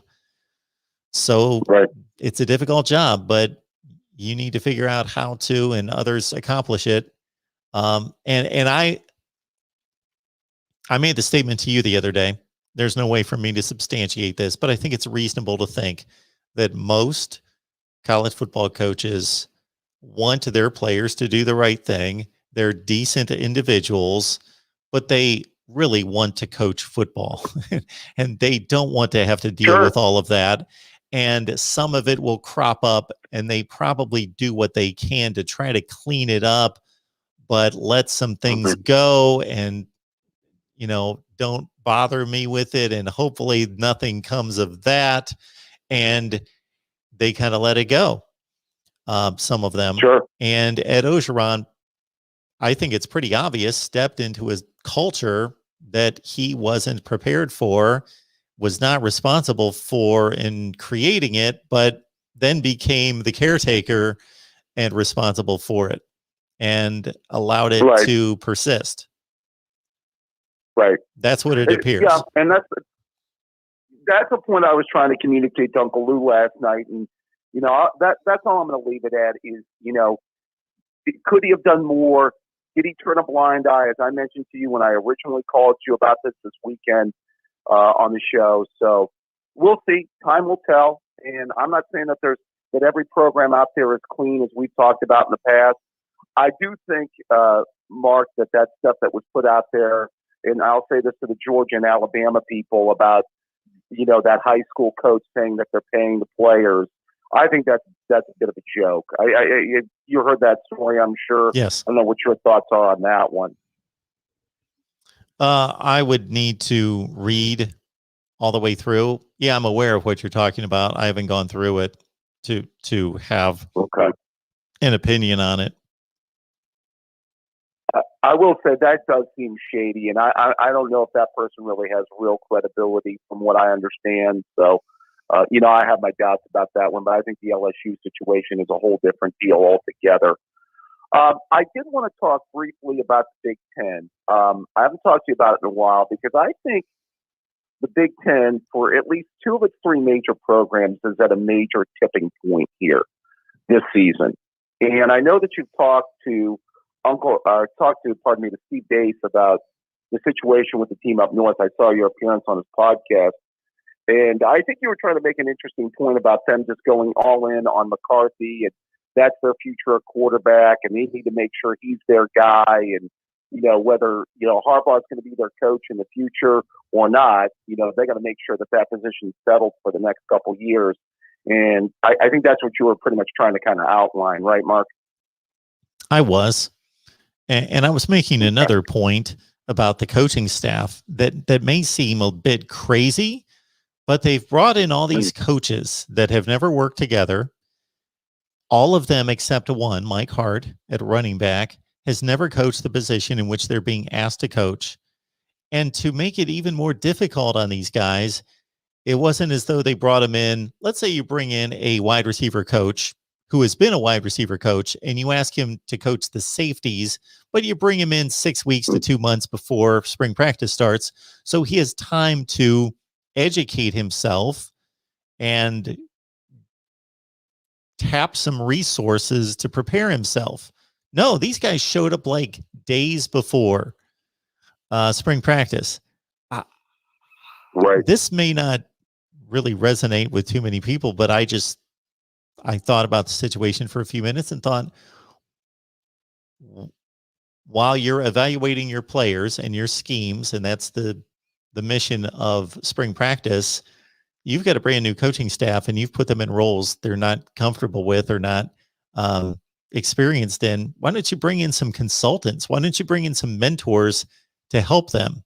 Right. I didn't like scan my brain to try to figure out who those people would be. Bob Stoops in the moment came to mind. Just watch us operate during spring practice. Just watch us and provide some tips, some help, some instruction. Right. Well, I think that, that also goes back to Harbaugh kind of keeping things kind of on lockdown up there and not really, wanting to open things up. I think that a lot of that goes back to him in many ways, Mark. Yeah. The other, just the overall point, though, I was trying to kind of go with, bottom line, do you think that this is, and we talked a little bit about the Penn State situation, do you think that this is make or break for both Harbaugh? I know you think it's make or break, obviously, for Harbaugh, but do you think it's make or break for James Franklin this year, bottom line? This year? Or do you think he's got enough equity, or do you think that he can afford another, let's say, what if they go to a 6-6 or something like this year and really have a, down year? It's a great question because he's not recruiting well in comparison to what he was doing. This past recruiting class was a letdown. I don't know what kind of he's not off to a great start actually for 22, but it's extremely early. But they did not bring in a stellar class in 21. They were starting to consistently rank in that bottom portion of the top 10, and it was more like a top 20 or 25 class this past year, in addition to the 0-5 start. Yeah, I wouldn't be surprised if he was let go after a 6-6 season. I don't think I would let him go. I tend to want to go that one more season. But I think James Franklin has proven more at Penn State than Jim Harbaugh has at Michigan, and they've been consistently good there. And again, I'm giving some disclaimer to this 2020 season. It was so strange, especially for teams in the Pac-12 and the Big Ten. And what Franklin had to face going into the season, just prior to the season, with Parsons opting out, then Journey Brown being lost, it seemed to hit him rather late in the process. Two best players. Agreed. He does have some equity there, Mark. They are the last Big Ten team, not Ohio State, to win the Big Ten. 3 11-win seasons in 4 years. He's done some really good things there. Don't get me wrong. The kind of point that I'm going with, and I'm certainly, you can mark me down as one of those Ohio State fans that feels that when the top tier programs are at the best, I feel better about the Big Ten, and obviously feel better about the whole situation. And really, Mark, if you think about it, when was the last? I think there was only really maybe 1 or 2 years of recent vintage where you can say maybe Ohio State, Penn State, and Michigan were all playing at a high level at the same time, and that was maybe 2016, maybe 2018. Well, I mean, where they were all operating at, let's say, at least a top 10 kind of level. Yeah. I mean, is that a fair statement? Well, certainly 16. Yeah. Penn State won it. Yeah. Ohio State made the playoff. Michigan came within a measurement of most likely making the playoff. 18, Michigan folded at the end. Of course, Ohio State pulled out the Big Ten, and they had to scrape by Penn State. That Penn State team faltered a little bit. They still went to the Citrus Bowl. Those 2 seasons, especially 2016. And then you would have to go way back before that because of Michigan's downturn after Lloyd Carr. So you'd have to go back to, I don't know that there's a specific year. I think there's a range of years you could go to in the 2000s when they were all good. But it seems like any specific year you pick out, one of them was down. Right. Yeah. Yeah, I mean, I want the conference to be strong, and I do think that there was I think the Big Ten had some peak years, particularly. I think it got a little bit better in 15, and I think it was good in 16 and 17. In fact, I think we're as good as any conference out there, including the SEC in 2016 and 2017. When you look at our conference top to bottom, and then I would say even in 2018, but I think there's been a little bit of slow deterioration here the last maybe 2 years. Well, certainly this past year, but a lot of people can chalk that up to the type of season we had with the COVID situation. But yeah, I mean, I think it could be a tipping point year for both teams. And, again, mark me down as one of those fans that wants to see both of those programs really strong and the conference really strong. And I think it's going to be interesting. I see your thing. Penn State did get a really good recruit out of Ohio. That quarterback, I've seen his highlights out of Medina. He can play. Yeah. He can play. Yeah, out of Medina. So. Yeah, as you mentioned. Yeah. I think we have to go back to the outset of Penn State's entry into the Big Ten in 93 through the rest of that decade. And that's when the three were at their best together. 95, 6, 7, 8 in that range. Yep. Probably back to the 90s. Yeah, you're absolutely right.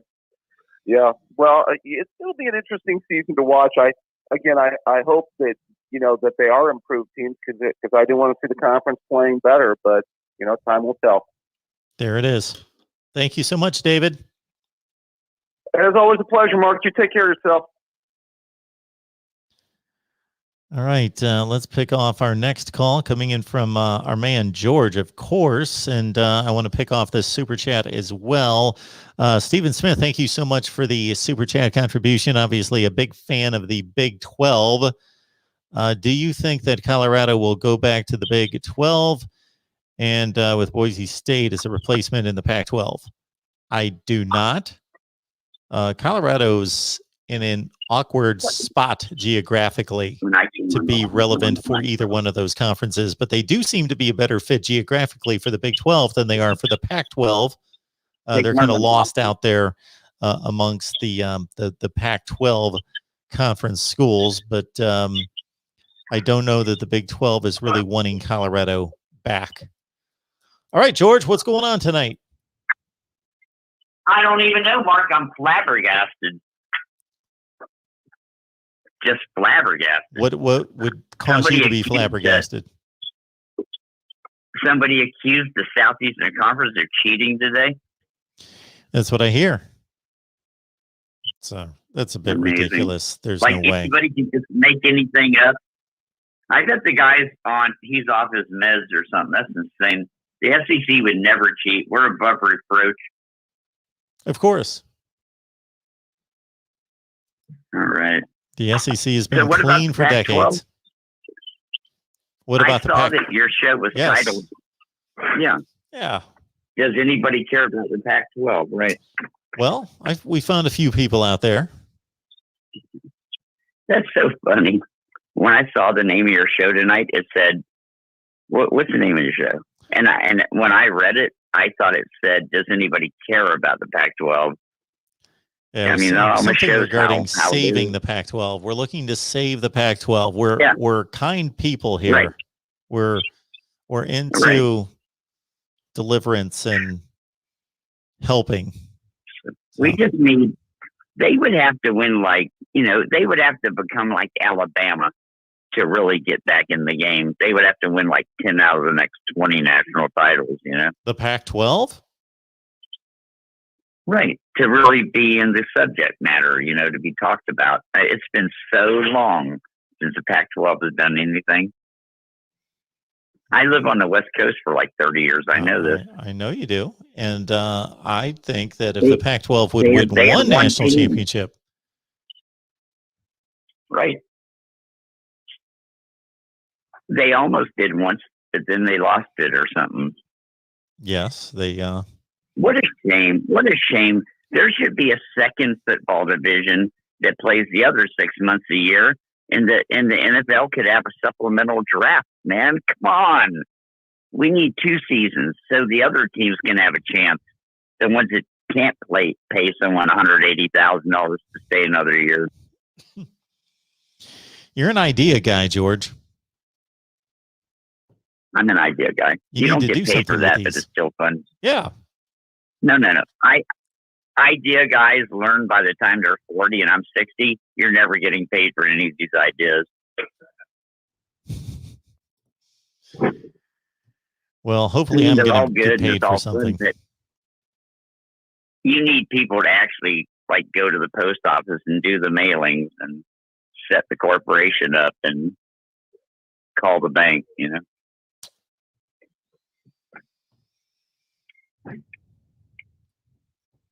So you called up about the SEC not cheating in the Pac-12 and not really being at anybody's. Well, the Pac-12 is great. That they just don't happen to have a team right now that's USC almost made it, or they did make it at one point, but they just haven't been around in a long time. It's been years and years. Been a while. 10 years for USC. 10 or 12 years.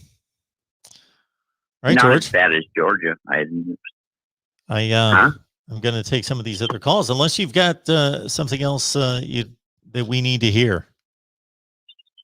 I got all kinds of things I can talk about, but none of them are football related, so I'm going to let you go. Yeah, that's why you start the YouTube channel, George. Exactly. I'm working on that. I'm thinking about it hard. Absolutely. We'll have you on here. All right. We'll get some of my 25,000 to push on over to your channel, and you'll be all set. Hey, this could be a big mistake, but I'm betting on Miami to cover the point spread against Alabama. How's that for a bet? Just cover the point spread. Yeah, right? And wouldn't that be fun? Just to sit there, watch the game, say, just cover the point spread.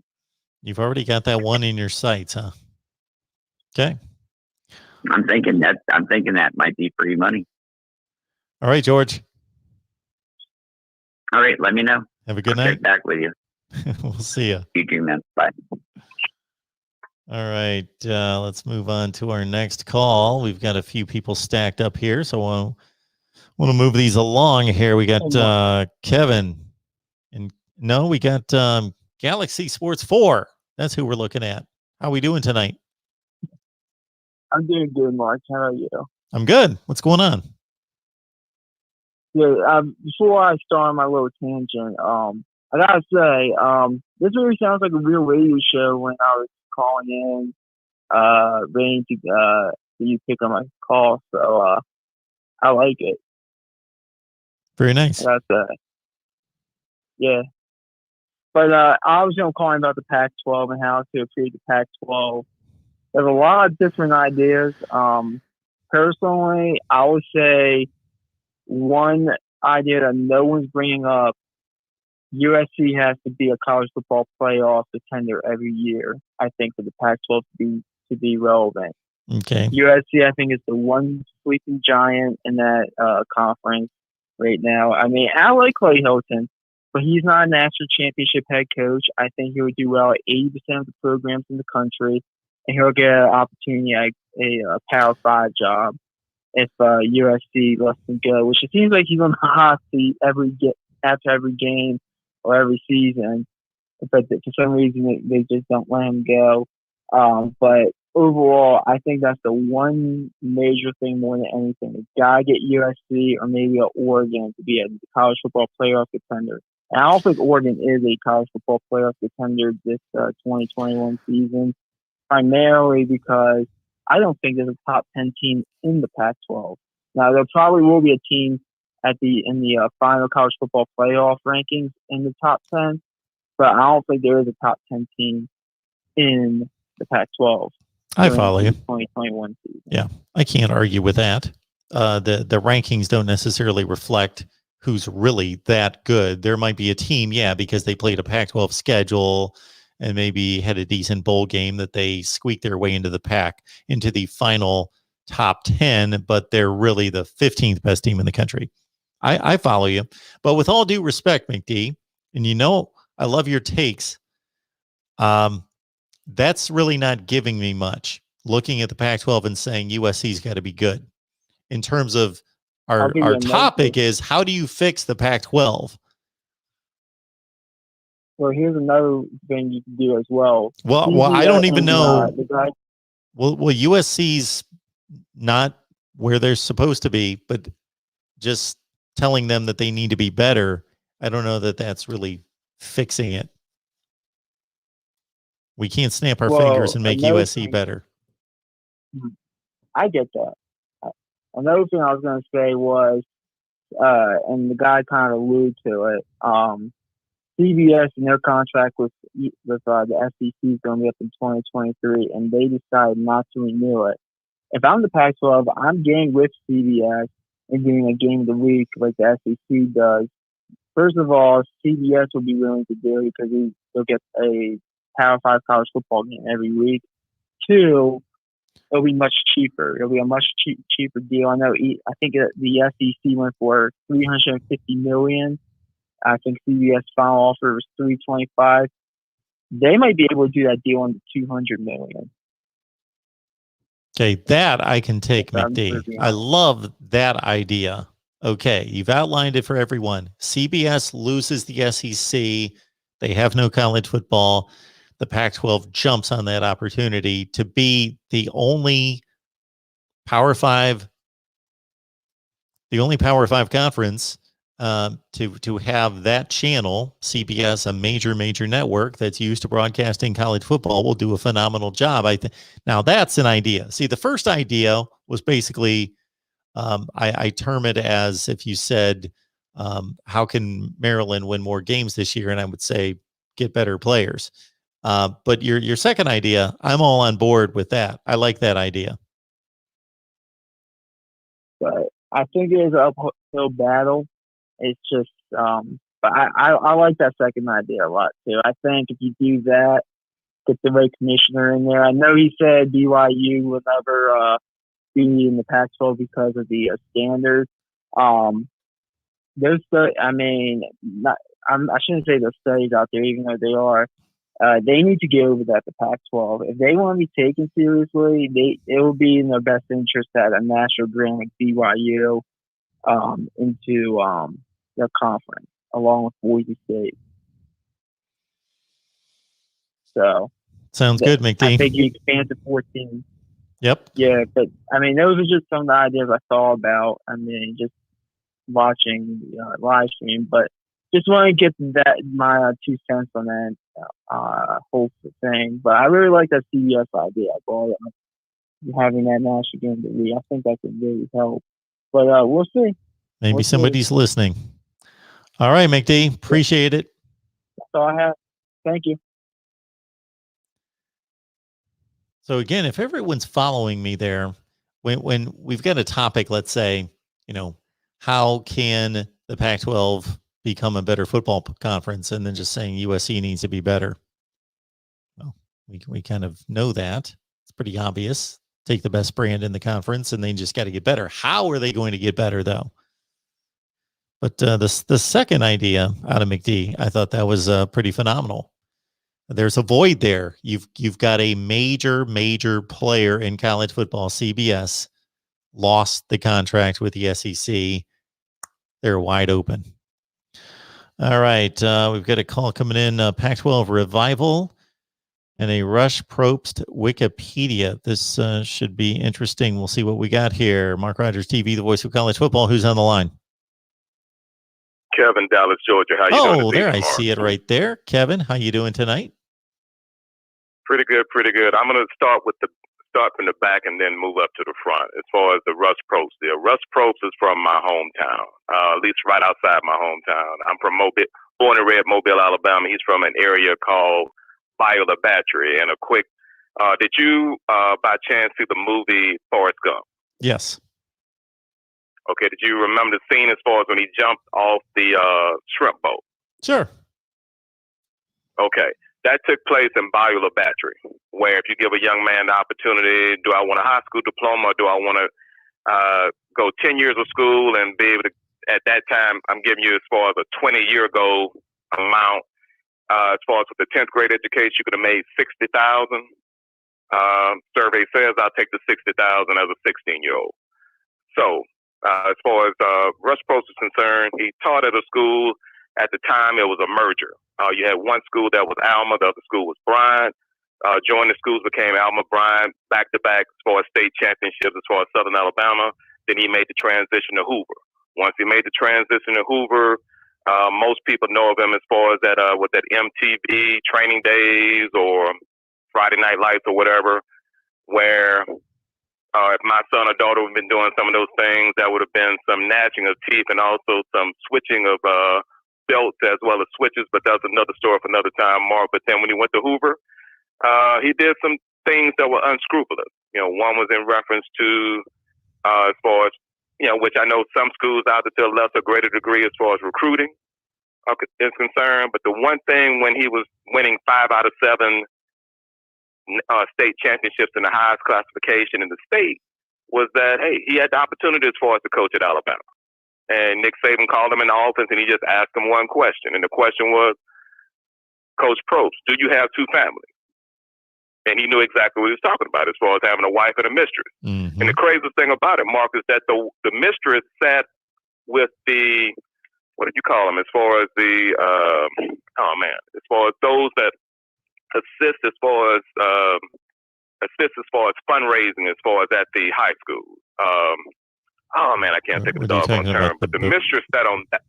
Boosters? Or what is it, Mark? Boosters? Thank you. As far as the booster club. Yep. Mistress sat on the booster side. The wife sat on the far side. And we're talking about as far as, okay, you've been married for 25 years. Wow.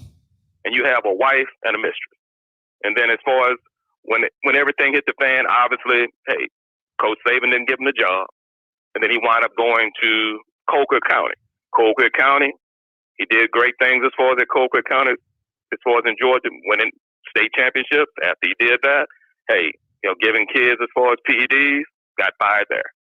Valdosta, he's, you know, on the brink of getting fired as far as Valdosta. He was the guy who, whether it was through conventional means or whether it's through the back door as far as trying to get Jay Garcia to go there. And then when he was going to be ineligible as far as going there, that's when he transferred to Grayson. Now, my thing is, whether Alabama, Georgia cheating, I don't know, Mark. I really don't know. You know, whether any school in the country is cheating, I really don't know. Yep. But the one thing I would just ask in reference to that is, do you think it would be sour grapes on his part? Is that you're saying that those schools are specifically cheating, but then you didn't say, as far as you didn't really pose any evidence. So to your point, sour grapes, yes, to take that story, which I was unaware of, and also on top of it, just based on the rest of the way he has led his life, apparently, I don't want to go off of everything that I hear and read, but apparently led his life and his job then where's his credibility? And that's just a question mark. I mean, hey, I have no axe to grind as far as with Russ Probst or any other person that allege or has proof when it comes to as far as cheating. But I just wanted to put that out there just in reference to he as well as anyone else. But going back as far as to the previous caller for a moment, two things I would suggest. One is one step further, not only as far as an agreement as far as with the Pac-12 and CBS, but also a Pac-12 network. And two of the guys that I just noted have to be a part of that Pac-12 network year one would have to be Matt Leonard or Matt Leinart and Reggie Bush. Those have to be two guys. And as far as whoever's going to be that, as far as ringmaster, I don't know who that ringmaster, maybe Mark Rogers, I don't know. But as far as those would have to be the two to the left and the right of you. And then also you have to have the names. I mean, as far as the biggest thing is as far as that TV contract, as far as a Pac-12 network, as well as an agreement, as the previous caller stated, as far as with CBS. But then also you got to have the names in the conference, coach. I mean, as far as Mark, because you got to look at it going back to the second. You had Harbaugh at Stanford, you had Carroll at SC. And that was a time, I don't know how many years it was, but for a period of time, they were rocking and rolling at that time. So first off, I'm going to be relegated to covering Pac-12 football all day, every Saturday during the college football season. How much am I going to get paid for this? You would have to speak with the commissioner or whoever's going to be over the SEC network, Mark. All right. The second part of that's a little bit more realistic would be so between Reggie Bush and Matt Leinart, who are currently working for Fox, you're basically asking them to be demoted to just covering Pac-12 football regionally out west, because right now they're the two big shots on the Fox college football coverage. Well, the reason why I had to go there, Mark, was plain and simply you're looking at guys whose hearts bleed, what is it, that burgundy and yellow or red and yellow, whatever. Garnet and gold, possibly. Case, yep. Okay, so that being the case, I mean, you're looking at guys that it would be one thing if I was asking, what is Quinn, from going from Notre Dame to, being a part of that, it makes that sense. trio. But I would think that. Yeah, but I don't think they're going to do it. They're national guys. It'd be like asking Kirk Herbstreit to go to the Big Ten network. He's an Ohio State guy. Okay, but along those lines, though, Mark, would he be willing to go into the Big Ten network if it was strictly Buckeyes? Well, the Big Ten network covers the Big Ten. Kirk Herbstreit played at Ohio State, but he has arguably the number one gig in college football. He's on College Game Day. He's ESPN's main guy. He does the primetime games on Saturday night, but saying we need some help with the Big Ten network. It's struggling. We're going to take our number one guy and send him to the Big Ten network. There is a Pac-12 network, so you realize that, Kevin. So we don't have to start one. There is one that exists, but it's on life support. It's not well run. Nobody can see it. Yeah, but it exists. And yeah, I'll go out there and host a studio show in the Pac-12 for certain conditions. But man, I would hate to just cover and talk Pac-12 football all day, every day. That would be a bit rough. Well, I mean, the thing is, it's what's the old saying, Mark, as far as baby steps, and after baby steps, you're walking, and after walking, you're running. And that's the thing that the Pac-12 will have to do.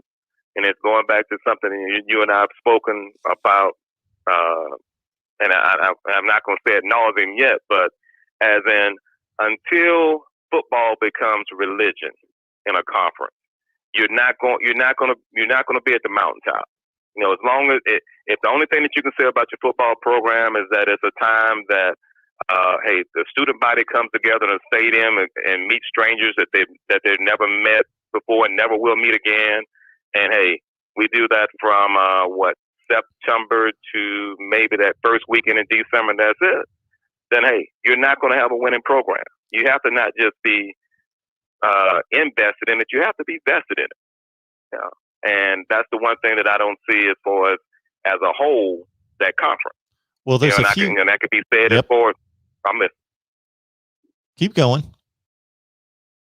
And it's just that until that time comes, because like for instance, even when you look at the, because really, I'm gonna be honest with you, and I'm gonna beat the drum for a moment, Mark, and that is when it comes to the SEC. I mean, from the top of Mount Everest to the valley, every school in that conference is invested. Now, as far as if you want to say when it comes to wins and losses, there are two schools that we've spoken about before that, hey, you couldn't give me $1 million for perpetuity, and I would coach at those jobs, because as far as those jobs are, pretty much would be like an elephant graveyard, because you're not going to be successful, because it's not a quote. I mean, it's just no win situation. But then there are other schools as far as in that top 4, top 5 in the conference. Hey, I know that I can win because of the recruiting base and those 3 main criteria that is needed to be successful. That, hey, I can be, we can win, say, year 1, 7+1, year 2, 8+1. And by that 4th year, we'll be, knocking on the door and maybe even having our foot wedged between the door, as far as a little crack between the door and the wall. But, you just have to make that investment, Mark. And some schools, unfortunately, aren't. I know it's a bottom line, but hey, the only way that bottom line can be solved is win. So, Kevin, I would make this argument that everybody in the SEC, maybe even in some ways Vanderbilt included, but we'll exclude Vanderbilt, that everyone in the SEC truly wants to win. The administrations, the football programs, the school wants to win. But when you're in a conference where everybody's obsessed, somebody has to lose the games. The games have to be lost by somebody. And when you're in Missouri or Arkansas, you're at a disadvantage because you don't have nearly the level of high school talent that they do in other areas of the conference. So somebody's got to lose the games. So the SEC's invested, yes.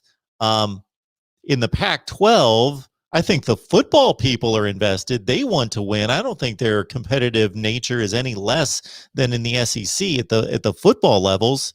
They're football coaches, they're football players. They want to win. It's that they don't have buy-in from the institutions, aren't football oriented. It's not part of their fabric, their culture. And to really win and have a shot at winning, you need support from the administration. They have to say, you know what? Yes, we're here as an academic institution. That's most important, and we'll take care of all of that. But we also want to be known as a football school and win at football. And so we're going to pump tons of money into facilities and recruiting and coaching staffs that have 12 and 14 and 15 members and analysts all over the place, because it takes a lot of money to win at football. But most of the football programs that go 7-5, 5-7 every year, go through the conferences. They're okay, Kevin, with, and when I say they're okay, the administrations are okay, because you know what?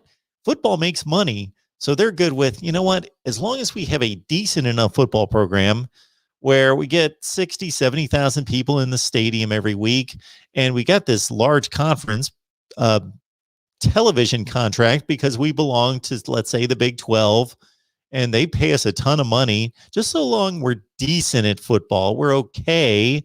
So yeah, we got to pay a coach $5 million, and he goes out and we got to supply him with a decent coaching staff. But as long as we're winning 6 or 7 games, going to bowl games, we're going to make a lot of money for the university. And that's their end game, to make money for the rest of the university. Whereas at a football school, they want to win championships. And you just don't have that culture out in the Pac-12. The other reason I think you don't have that culture, Kevin, not to cut you off, I apologize, in the Pac-12 is because you have more transplants in that area of the country than you do. It's just ingrained in the South. Football's important. I took a job at a television station, a CBS station, in 1994. And I remember one of the first interviews I had was with an Amory, Mississippi high school football coach. And he had a shirt and tie on for his high school football game on Friday night. And something was said to him about, what he had on. And he said, boy, he said, there's two things you dress up for in the South: church and football. And, and so, it's important, and it's a way of life. In the Pac-12, again, we've talked about this. You can go out to California and find people that are football fans, and they're just as crazy as they are in Alabama. There's just not nearly as many of them. They're isolated. In Alabama, you run into them on every street corner. They're all over the place. Everybody's crazy about football. Yes, football is at least a 364-day year endeavor. And as you were speaking, Mark, the one thing I was just trying to do a little roll call in my head when it comes to the Pac-12. Yep. And if I was just looking at, say, maybe the past, we'll say decade. And over the past decade, I could only think of either up and coming or some history. I couldn't really think of more than 5 schools that I could say that have some type of investment. And that would be USC. I see Arizona State in that up and coming lane. Mm-hmm. Oregon, Stanford, and I'm really pressed as far as to come with another school more. Utah. They care about football. Okay. They just don't have football players out there. It's like Nebraska. What about? Would that be 4 then? Utah, not to the level of Nebraska, but it's like a Nebraska where they have they actually play some decent football in Utah at the high school level, but not nearly to the volume that they have to go elsewhere and bring in all sorts of players from around the country, California. So they can't compete at the elite Ohio State, Clemson, Alabama level, but they've got a nice football program. They play top 15 to 20 football.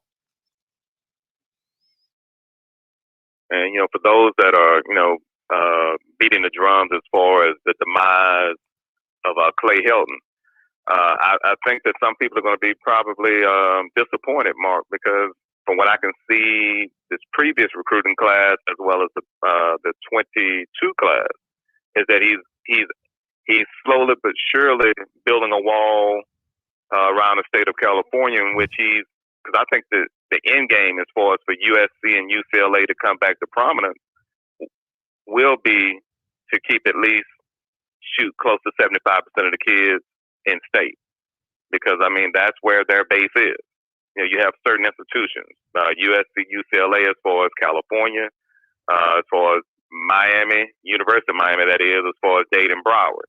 And when those institutions are able to put that wall around their particular states or their particular counties, then hey, they can be successful. But when you allow your creme de la creme to leave, to not only not attend your institution, but worse, leave the state, then Houston, we have a problem. I heard something I remember that has stuck with me from the time that Jim Mora was named the head coach at UCLA. And this was substantiated. He said when he got to UCLA, he couldn't believe some of the things that went on there in the football program that were allowed previously. Like, for example, guys would just skip football practice. At UCLA, we're not talking about at some podunk high school somewhere. I couldn't imagine when I played high school football, a kid skipping football practice, let alone at UCLA, that they would have players just not show up for football practice. Well, it's about what you are willing to accept, Mark, because if that would have transpired at, say, Alabama, oh my word, Auburn, LSU, Georgia, even Tennessee, sure, anywhere, Florida, you would have been on what did they used to say, on the first thing smoking? You would have been on the first thing smoking. And then you would have had to provide your means to lead too. So. I guarantee there aren't football players skipping practice at Vanderbilt?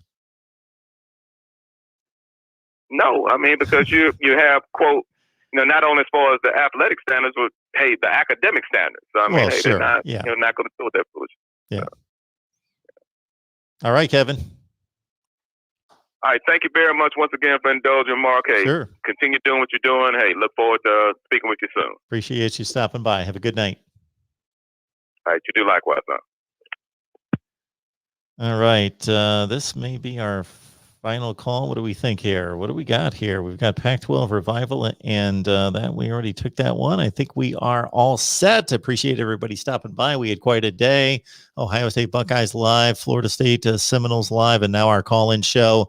We'll be back here at 4 o'clock Eastern time on Thursday. 4 o'clock Eastern time on Thursday, and I failed to hit up our big promotion that if you would like a face mask for free of your favorite team, go to, let me find it here. There we go. And even if you don't want a face mask, I'm still going to ask everyone that's watching, whether it's the 43 watching right now or the tens of thousands that will be watching, hundreds of thousands, I'm sure, to go to voiceofcollegefootball.com. Voiceofcollegefootball.com, and up at the top menu bar, register for free. Register for free at the Voice of College Football. Again, voiceofcollegefootball.com, and you can get a free face mask of your favorite team.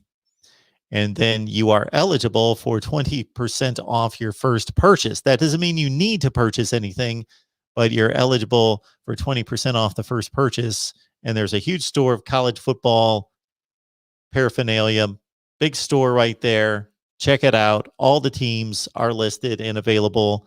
And then in addition to that, if you get the face mask, then you are eligible for a $25 gift card. voiceofcollegefootball.com. And if there's anybody who is already registered and I did not get them an email, still working out some kinks, don't worry. You will get your coupon code so that you can receive that. All right, voiceofcollegefootball.com. So please check it out. All right, everyone. Appreciate you stopping by. 4 o'clock Eastern time. Tomorrow, yes, 4 o'clock Eastern time. Definitely that show, and we'll see if we add on from there. And I've got a ton of other college football content headed your way, as we typically do, right here at the Voice of College Football. See you next time.